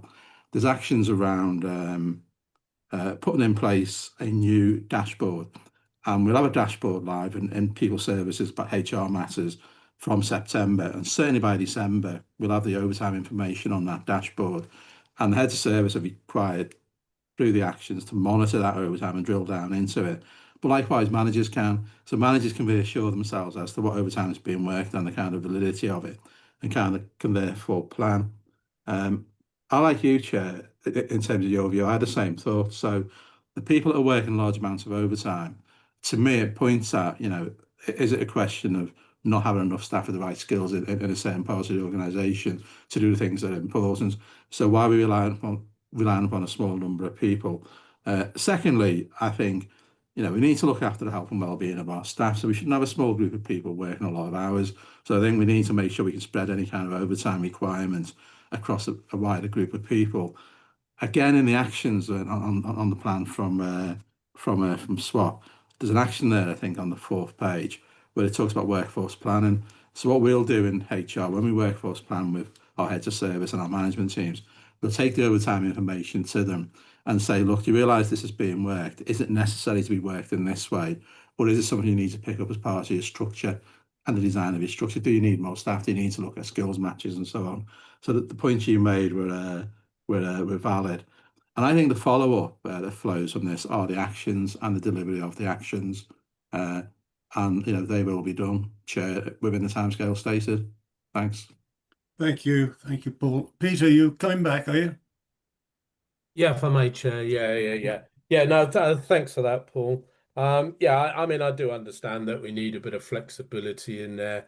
I wouldn't disagree with any of the points that you've necessarily raised there. And as I say, I think more my point around the high level of payments is the well-being of employees. As I say, in my example, 143 days a year that's just not right for anybody. So that again is where I would be keen to see this plan to to sort out these high levels of overtime. Just the one on the sort of like the assessment. That wasn't me saying that there were no effective controls in place. That's actually the internal auditors that said that on page 113. And I think one of the things I just have in my mind, and I know it's sometimes difficult, but I understand what you say is that nobody gets paid until it's authorised. But I guess it's too late then because they've worked the overtime. So I'm all for having a more upfront control that the overtime, if you like, is authorised before it's worked. But I don't know if that's a practical situation. Thanks, Chair. Thank you very much. Good points. Graham, Councillor Graham. Yeah, thank you, Chair, and thank you, Paul, for answering those questions. But I would have to say that I think any action that you're proposing to take needs to be taken as a matter of extreme urgency, because if I was the managing director of a company of a large company that was paying this type of overtime to people, 10 employees earning over £17,000 a year overtime, 92 employees receiving between 5,000 and 10,000, and 39 receiving between 10 and 20,000, as well as the 5 employees receiving over 20,000, I'd be taking a serious look at what was going on, and I feel my position was in jeopardy as a managing director of a company that was paying that sort of overtime.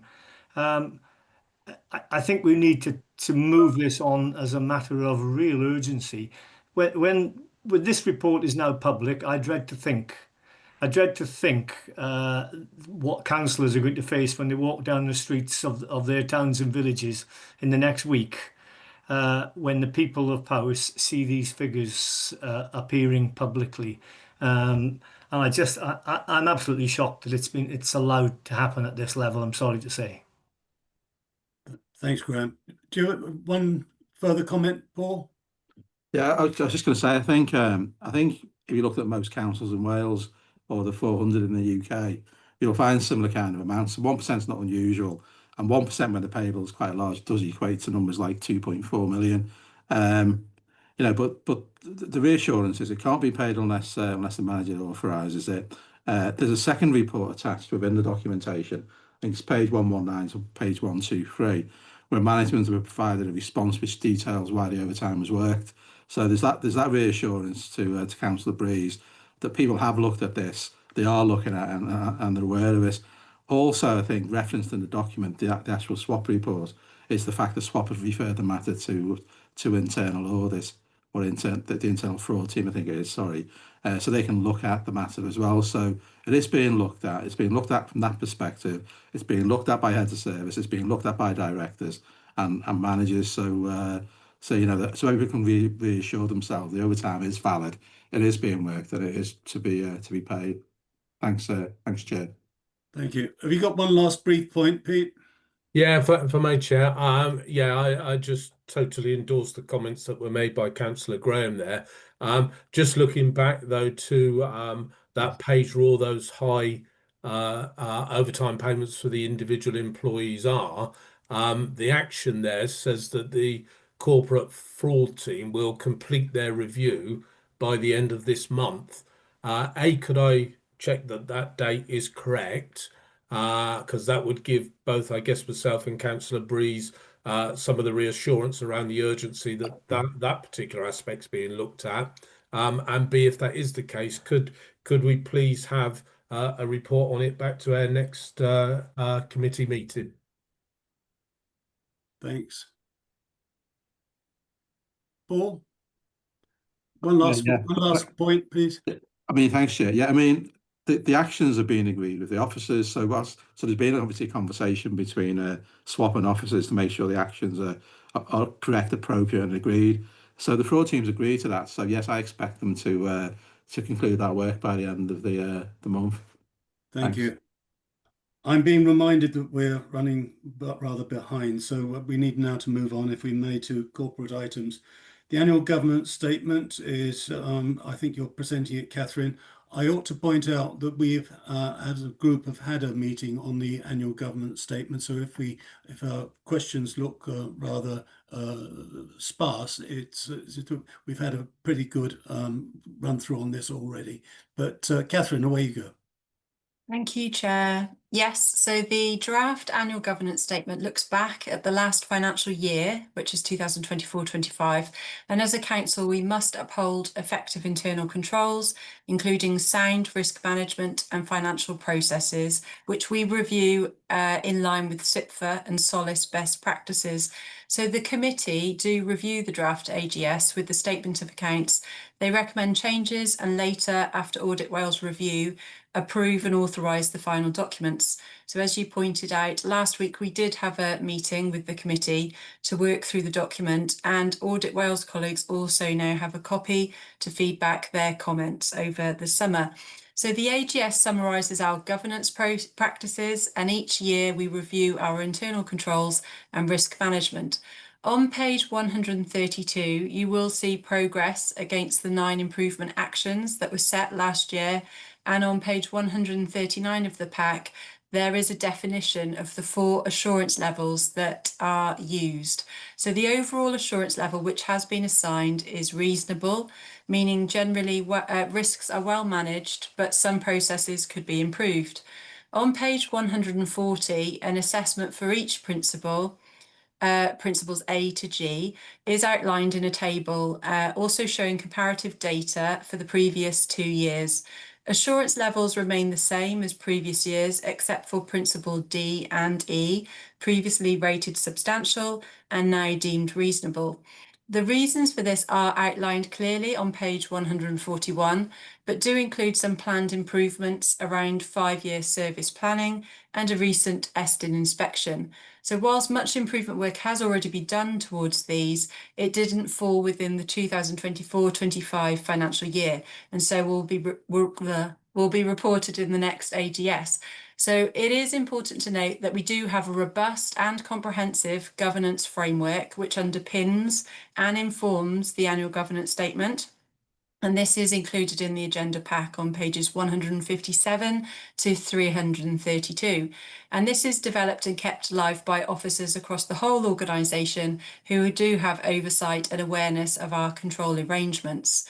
An AGS must provide a summary of audit work that has been carried out, both internally and by external audit, and this is on pages 143 to 146, and details of improvement actions for the coming year are outlined on page 147. The appendices provide detail of internal audits, and at the moment these haven't been appended, but now, since they've been seen by yourselves today, will be included after this committee, and the financial management code actions are also included there as well. So the annual governance statement will be going to Cabinet on the 29th of July and will accompany the statement of accounts for formal approval by Governance and Audit Committee in the autumn. Thank you. Thank you very much, Catherine. Any points members want to raise? No, I've got a couple, if I may. Well, councillors are thinking about it. On page 176, if I might make a general point, the annual government statement's got an awful lot of qualitative information in it. It's very long and very, very comprehensive.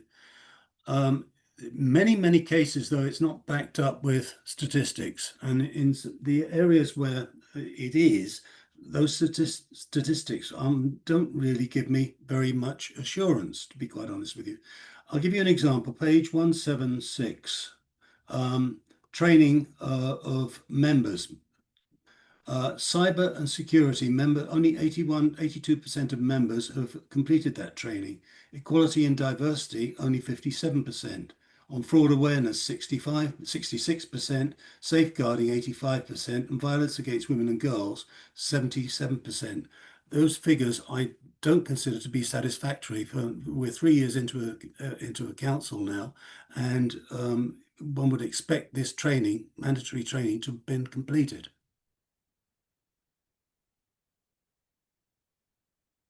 Jane? Just to pick up, Chair, this won't necessarily mean that the training has never been done, albeit it should be up to date.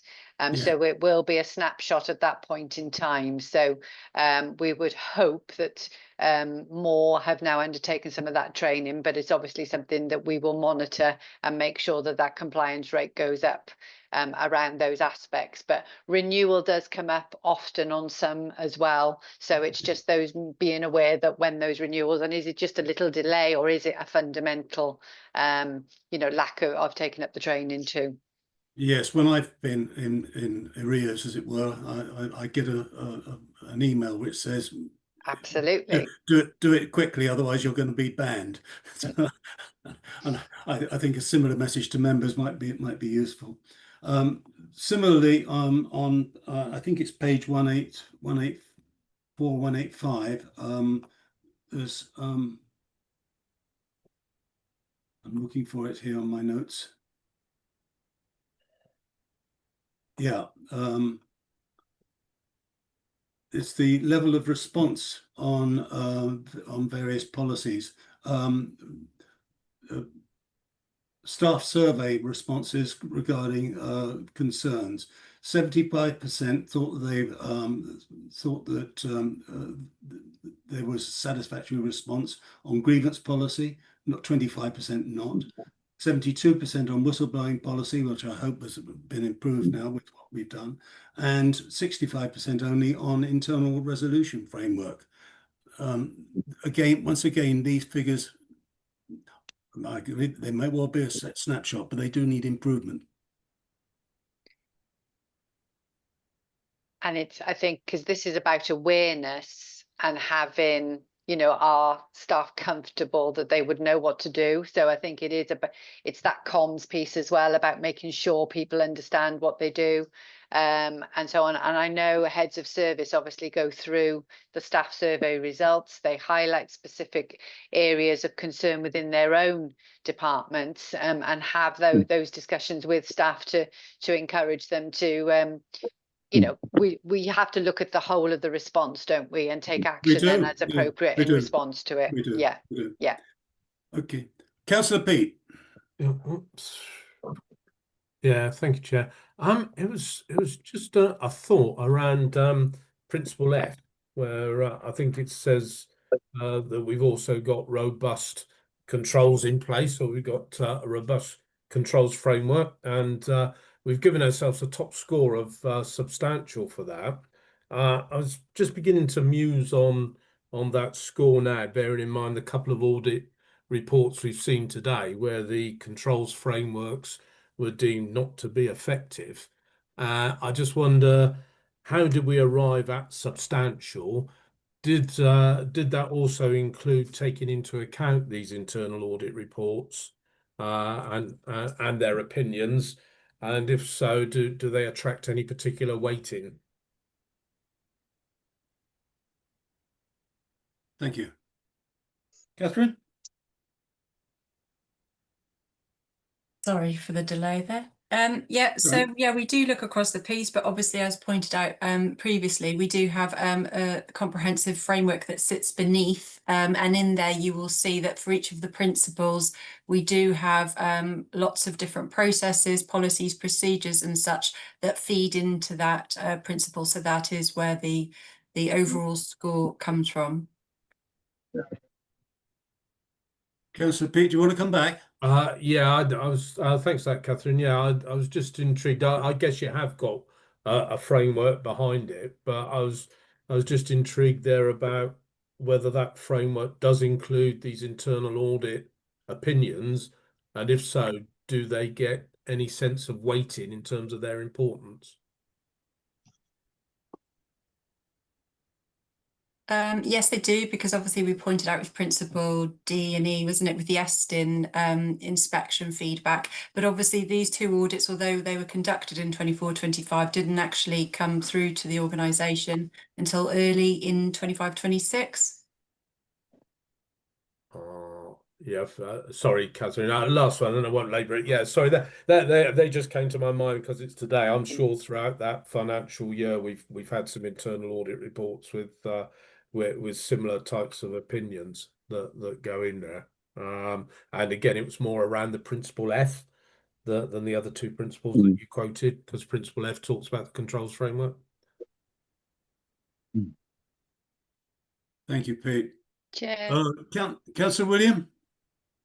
Thank you, Chair. I just my point is sort of motivated by your own observations around training and shortcomings in terms of training completion. And it was also helpful to have Jane's sort of mitigation stroke explanation from a member perspective. But I wanted to just say that within the standards committee, a piece of work has been done to enhance the role of group leaders in relation to taking a greater share of responsibility in relation to that area.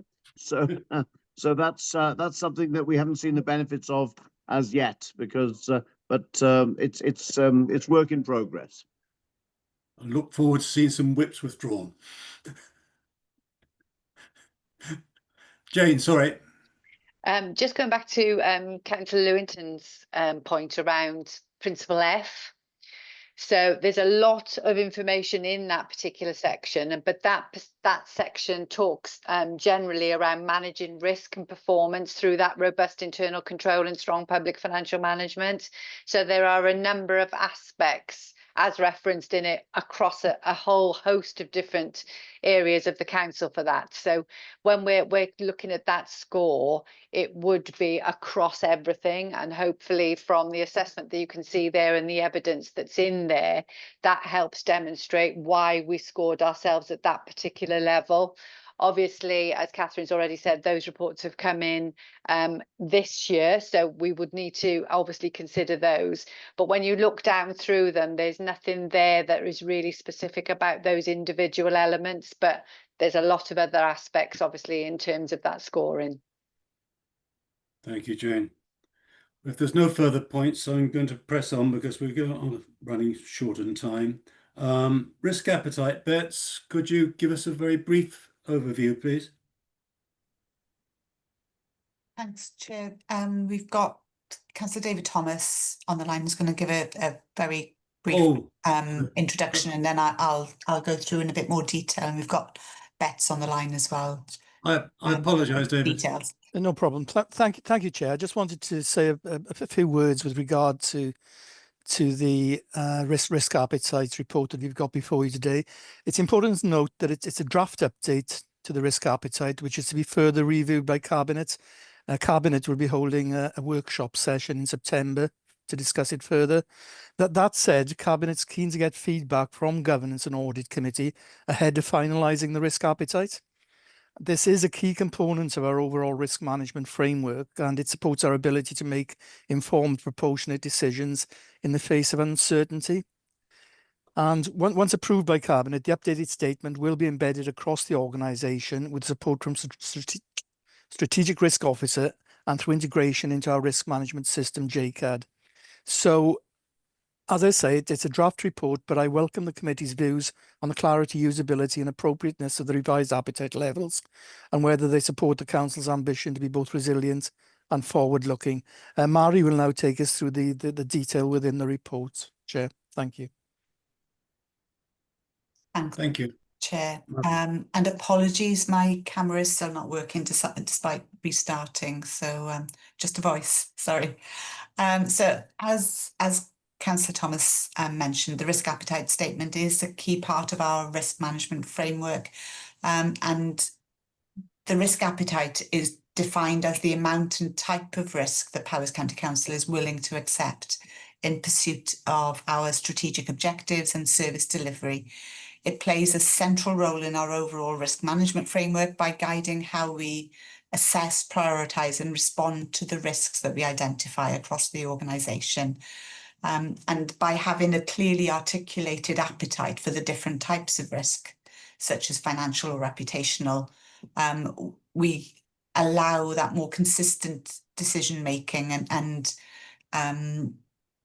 help officers identify where they need to focus their energies really in terms of managing their risks and putting that stronger governance in place as well. So it just helps us ensure really that risks are managed at the appropriate level and escalated when necessary, and that they align with our corporate priorities as well. The risk appetite isn't static. It needs to be reviewed regularly to reflect the changes that we experience in our operating environment, and any changes in regulation as well, and any changes in our strategic ambitions as well. So there's also the potential to use functionality embedded with the JCAD system, which we use to record all our risks, to support that consistent scoring and escalation, and that supports both the strategic oversight and the operational delivery then in terms of risk management. And the other thing which I think is really important with it as well is that it provides a shared language and a set of expectations for us for how we assess, escalate and respond to risk, regardless of what type of risk that is. So the agreed appetite levels can help us make those informed proportionate risks, or help us take, informed proportionate risks in areas such as transformation and innovation, while still maintaining a relatively low tolerance in areas like safeguarding, compliance and financial stewardship. And obviously we work closely with Bets as Strategic Risk Officer, works really closely with service leads to make sure that that the policy and the risk appetite statement itself is not just a document, but it's used in risk registers and business cases and decision-making processes. So just really quickly, section 2.7 of the report summarises the ranges of risk appetites related to our organisational activities. We use the terminology unacceptable, very low, low, moderate and high, and these are based on good practice, based on the Association of Local Authority Risk Managers, ALARM, and their recommendations, and also builds on the previous risk appetite statement, which also took into account the Orange Book, which is a government guidance really on risk management and risk appetite. The definitions are set out in paragraph 8.6.2 of the risk management policy and guidance document, and can also be found in Appendix A of the report before you today. And the way that we break down our organisational activities that we apply the risk appetite to is we have one for strategic delivery, one for financial and budget management, programme and project delivery, health and safety, supplier contract and partnership management, resilience, technology and information, governance and decision making, and service delivery as in operational service delivery. Also regulatory and legislative compliance, reputational, legal, environmental and safeguarding. Apologies, that's quite a long list, but it is set out within the paper as well. So the draft update to the risk appetite levels for each of these areas is set out on pages 343 onwards in your report pack. And as currently drafted, the risk appetite has changed for 6 activity areas from that adopted 2 years ago in July 2023. So the changes that we're considering are for financial and budget management, we are considering increasing the appetite range from low to moderate to reflect the financial environment that we are working within now. The second change that we're considering is for programme and project delivery, and we're considering reducing that appetite range from low to high to very low to moderate. And that's really to reflect the importance of our change programmes and the projects, and making sure that they deliver is even more important now as we face the financial challenges that we're expecting and anticipating over the next few years. For governance and decision making, we're considering extending the range from low to very low to low, so just adding that lower range into that. And for reputational, we're considering increasing the appetite range from low to moderate to low to high, and that's to reflect the way that social media and comments on social media is now impacting on how the council is seen more widely. So just trying to reflect that really. Environmental, then we're considering potentially widening that risk appetite from low to moderate to very low to high. And the final change that we're considering is in respect of safeguarding, and the wording hasn't changed, so it's remaining as low, but the scores have been updated to better reflect the scoring matrix that we have. And just to point out as well that at the end of Appendix A, there are 3 steps then that set out how officers can use the risk appetite as part of their risk management considerations. So obviously, you as a Governance and Audit Committee have a really important role to play in gaining assurance that risk management is being properly undertaken, and specifically that the risk in relation to this report, that the risk appetite is appropriate for the environment that the council is now working within, and that it reflects any regulatory or changes in circumstances, and also the level of risk that the council is willing to work within. So I'll stop there, Chair, and happy to take any questions with the support of Bets as well if it gets technical. Any questions, please?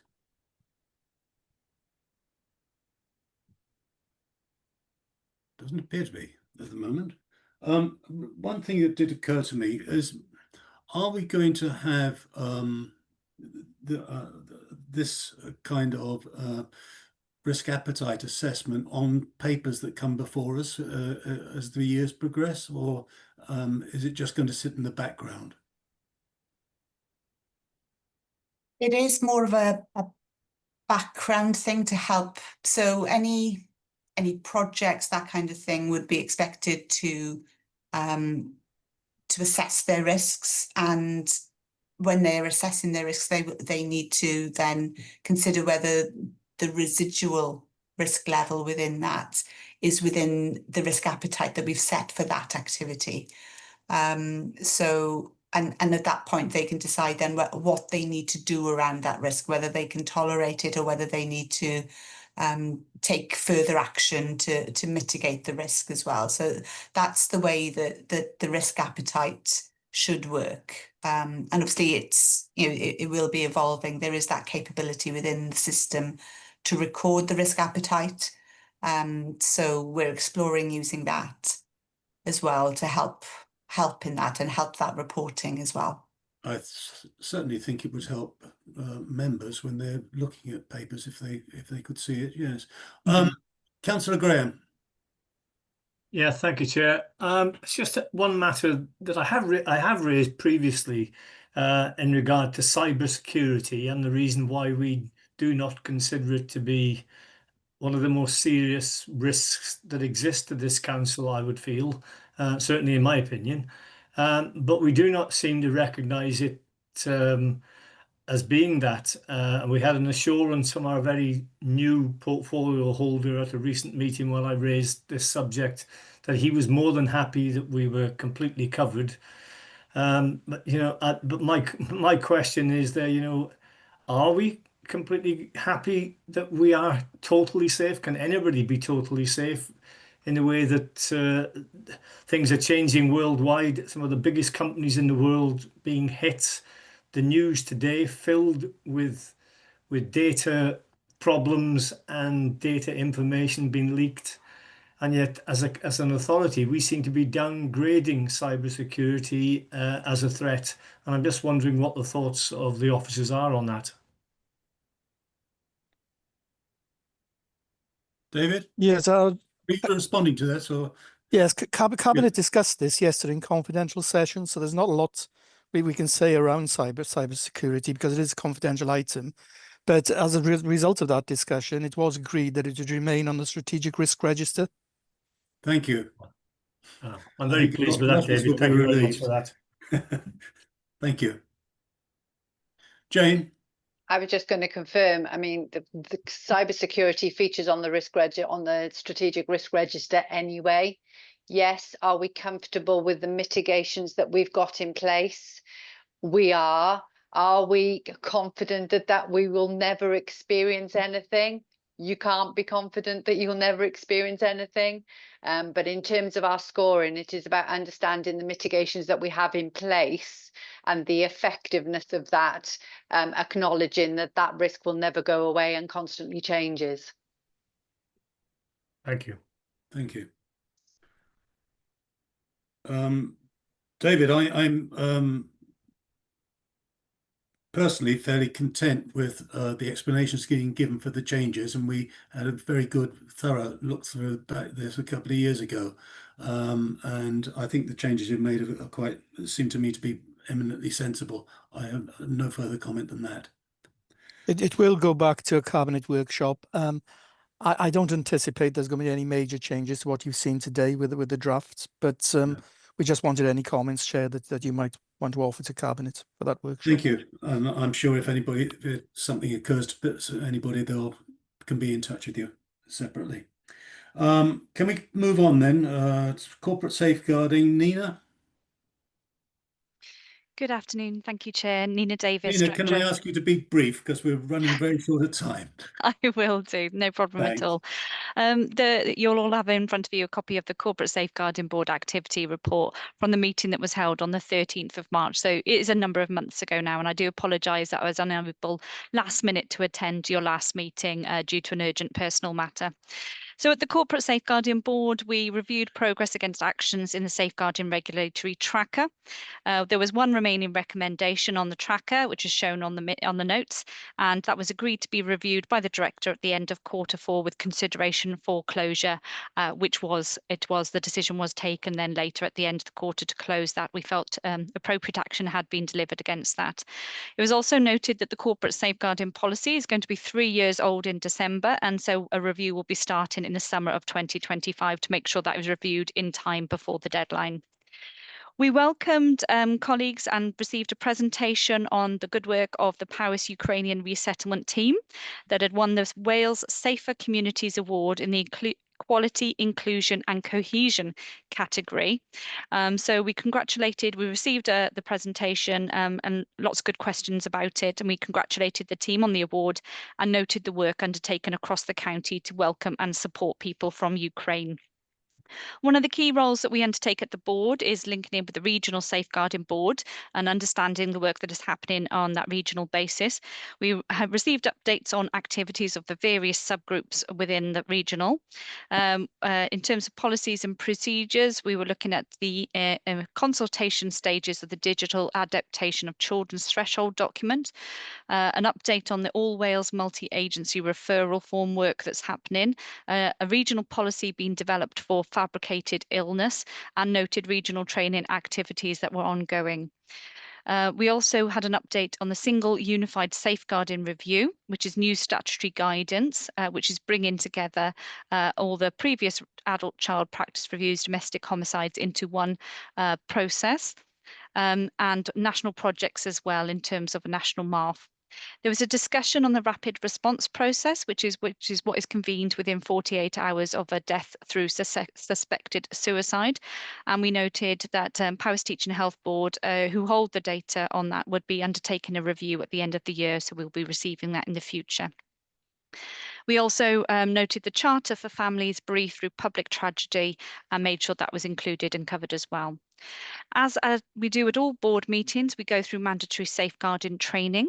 In terms of VAUDA SV, the overall corporate compliance for mandatory safeguarding training stood at 96.6% at the time of the meeting. We also had a discussion around enrolling volunteers in safeguarding training, and also corporate staff compliance with VAUDA SV Level 1 awareness was reported at 96.6. We did note schools slightly lower compliance, with primary schools at 61.1%. The Ask and Act Level 2 training has seen good attendance with over 800 staff members trained, and efforts are ongoing to update those training records in the schools as well. So we always make sure we've got that focus on schools compliance. The Regional VAUDA SV partnership is assisting schools with the implementation of the relationships and sexual education curriculum to address challenges related to healthy relationships. So another key area of item. We received an update on safeguarding in education. We noted updates in information and data in terms of electively home educated young people. We looked at the comparisons and return to school data and noted the higher numbers registered as EHE. The highest numbers in Powys is in the north of the county. We also discussed the Powys being part of the Welsh Government pilot programme on children missing education as well. That programme involves data sharing between health boards, independent schools and local authorities, with that first sharing of data starting from the 1st of April 2025. We also, a key part of the board is we take learning from any child practice or adult practice reviews that have been published within the previous quarter, and we received an update on those reviews and discussed the recommendations and learning at the board meeting. We also received a future focus action plan. So now we no longer have any recommendations with the audit tracker. We have an action plan of the areas we want to focus on as a corporate safeguarding board, and this was shared at the meeting. And then we received our normal update reports. So from adult social care in terms of safeguarding, where we look at the data across the service. And due to time, Chair, I won't go into detail, but I'm happy to take questions. We also received the regular report from Children's Services Safeguarding and from Safeguarding in Housing as well. Future meetings scheduled for June, September and December. So I hope that was okay and not too brief for you, Chair. Thank you. No, that's lovely. Thank you very much indeed. Questions, members? Chris? Yes, thank you, Nina. Very helpful report. And that on the just picking up on the complaints of the violence against women, on the levels in primary schools at 61.1%. I mean, it's good that you flagged up that there are different levels and expectations, and I think sometimes a figure can give a misleading picture because it looks like we're not compliant when we may well be. Does everyone need to have done level 1, or do they go in at different levels, and do they, if then someone has done level 2 or level 3, does that then mean that they don't have to do the level 1? And if they do need to do the level 1, the question then is why aren't they doing it? Chair, if it's all right, we've actually got Sarah Quibell in the meeting who leads on this for schools, and I know she's done a lot of work in this area, so she might be able to give an update and a more detailed update, but if that's okay, Chair. Excellent. Perfect. Thank you, Nina. So yeah, there were a couple of things I wanted to pick up on there. So we have had a focus on improving the voucher SV compliance in schools, and that's been at both level 1 and level 2. To come to your first question though, all staff are required to do the level 1, which is the e-learning. For schools, because of the role they undertake, a large proportion of them need to undertake the level 2, which is the Ask and Act. And one of the things we realised was that sometimes staff were booking onto the Ask and Act and hadn't undertaken the e-learning, so it's now a prerequisite for them to book onto the Ask and Act, that they confirm that they've done the level 1. So we've added that into our process. Also, I think it's important to note that the compliance rates are per position. So many of our school staff have multiple, some even have, say, 4 or 5 positions. It may be in one school or across several schools.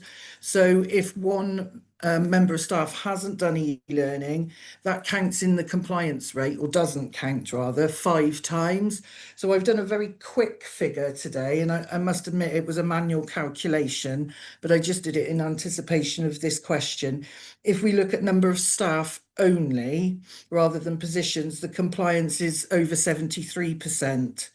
So that difference between monitoring compliance per position rather than member of staff does have a difference, but there is an importance to having it per position because, as I said, the staff may be across several schools, so every head teacher would need to know that their member of staff had completed the training and have sight of that. We've also been thinking about how we adjust our delivery of the Ask and Act to kind of pick up more staff, and what we found is delivery on a cluster or whole school basis is working really, really well. So for example, we delivered to one secondary school and we had 48 staff in attendance. We delivered to another cluster and we had 51 staff in attendance. So there is work still to be done on the compliance rates, but we're trying to attack both levels of voucher SV at the same time. And I think the other one thing to note is we've sent a reminder to head teachers to just a plea to say that when they have new staff and they set them up with e-learning, please can it go through the corporate team? Because what we found is staff have set up their own accounts on the e-learning website, and then that doesn't come under the umbrella of Powys County Council and doesn't count in the compliance. So the staff may have undertaken the training, but we're unable to prove it. Where we identify that, we have the certificates come through to us and the training team kindly manually upload to Trent to make sure that that's recorded. Thanks very much.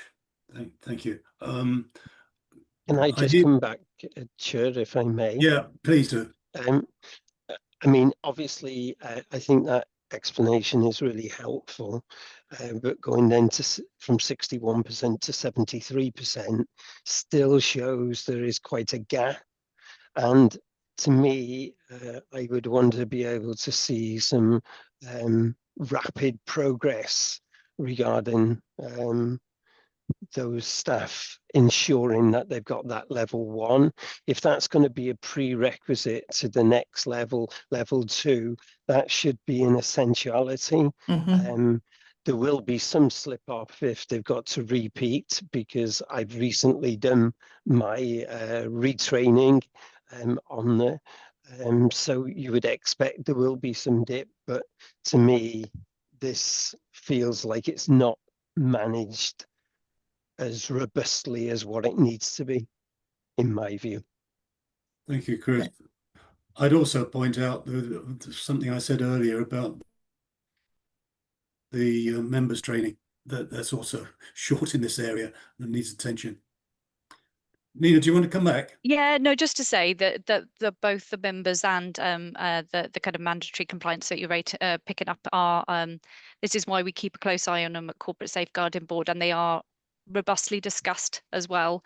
I know you've just got a brief summary here today, but we do pick up, and I think at the time, in terms of the members, there'd been some new members, it could be that they're already completed by now, but we'll be double checking and keeping an eye on that. And Sarah's outlined the work that is happening in education, but Councillor Walsh, absolutely, you know, pleasing to see the progress being made and to see that figure getting up into the 70s, but that doesn't mean the work's completed, or we still want to see much higher compliance rates than that. So just to assure you that it will remain a priority for us as a board and a focus for us. Okay, thanks. thank you. Any other comments? Excellent. So we can pass on then. Agenda item 11, Counter Anti-Fraud and Error Team Q1 report. Yvette, are you? Yes, you're leading on this one. I see. Yes, thank you very much, Chair. Good afternoon, everybody. Appreciate time is short, so and hopefully this report is quite short and easy to access. So I'm happy to take questions at the end of it. But really, just to say, the new thing that's included in this is the National Fraud Initiative exercise, which you will see an explanation of, is basically a biannual data matching exercise that's carried out by the Cabinet Office to send out then matches to all councils and some private participating organisations as well. So there are some results within this that you will be able to see, and you will also be able to read through and see Q1 results and the types of work that we have been looking on and working on, the numbers of open cases that we still have. And there's a lot of information actually that we don't put in the report that says about how many calls we receive for advice and differences like that. So it's been very, very busy and continues to be busy, but we like to be busy because that means we're actually doing something positive, which is the whole point of us being here. On the good news front, I'm sure you will have read on there that we've managed to obtain 2 properties back through tenancy fraud, and I anticipate there's going to be a question about prosecutions or something like that, so I'm happy to take that and explain why if that comes up. But the really, really positive thing is that we got back these properties which can be then given to rightful, genuine, honest people. That's quite a task, and yeah, it's a good news story. I think you will note that that's a figure that's put in there that actually is not a figure that I come up with or stick my finger in the air. It is a nationally recognised figure, how they work out the cost of tenancy fraud. From that point of view, a standard calculation, and I did enclose a link in the report so that people would be able to look at that for themselves. So hopefully that was helpful. We continue to send out lots and lots of fraud alerts, scam alerts, and obviously colleagues earlier on were talking about cyber attacks and everything else. And as Jane Thomas correctly said, we can never say never. And that's absolutely the same with fraud. You know, whilst we can do our level best, AI, deep fakes, shallow fakes, ID theft and internal threats, you know, are all ongoing huge risks that every organisation faces, which is why every member of POWIS and hopefully our customers will support us in reporting things as well. And we do get a lot through from that, but we're doing everything we can to try and you know, mitigate where we find and deal with what we find as well correctly. So the figures obviously speak for themselves of what we've achieved so far.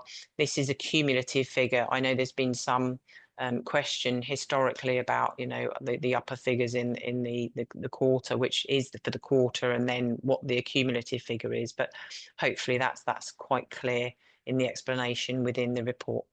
And I'll stop talking now and happy to take any questions. Thank you. Thank you, Yvette. Questions, members?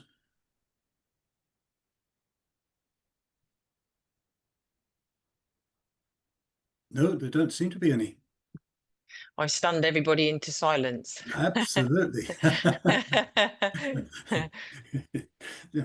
Anyway, thank you very much, Yvette. That was it's a very good report. Thank you. Actually Thank you very much. Thank you for your reading support. Thank you very much. Lastly, item 12, working groups. We've got 3 working groups. Capital, Gareth, can you say a few words? Yes, Chair. We reconvened the capital working group at the end of last month. We decided that we'd first off look at the capital programme and then move on to the schools programme. And the first thing that we're looking at under the capital heading is asset disposals. We met and we've come up with a whole list of questions across a number of service areas and functions. Kath has circulated these to the relevant officers. We'll be collating their responses and hopefully we'll have those back for the next meeting so we can have an evidence-based and an informed discussion.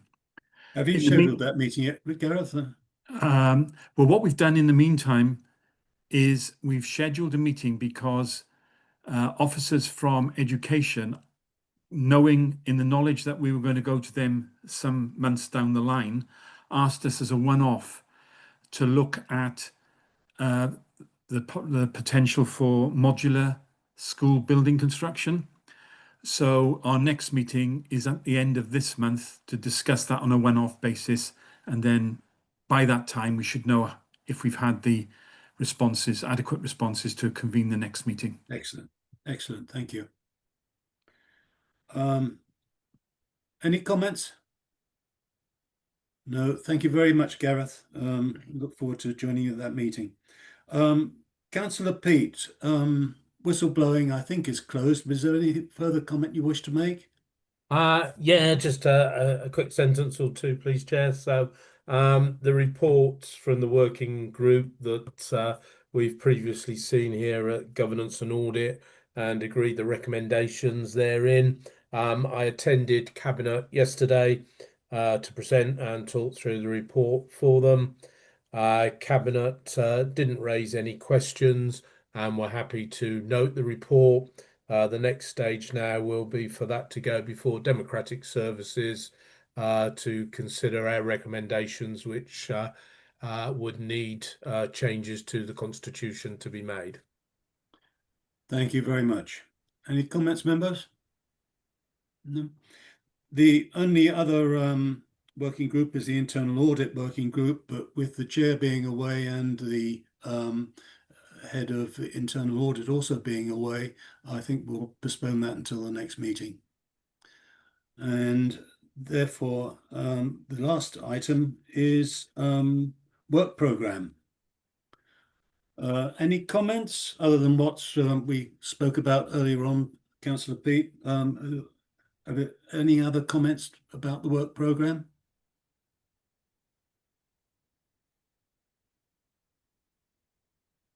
Once again, I don't see any hands.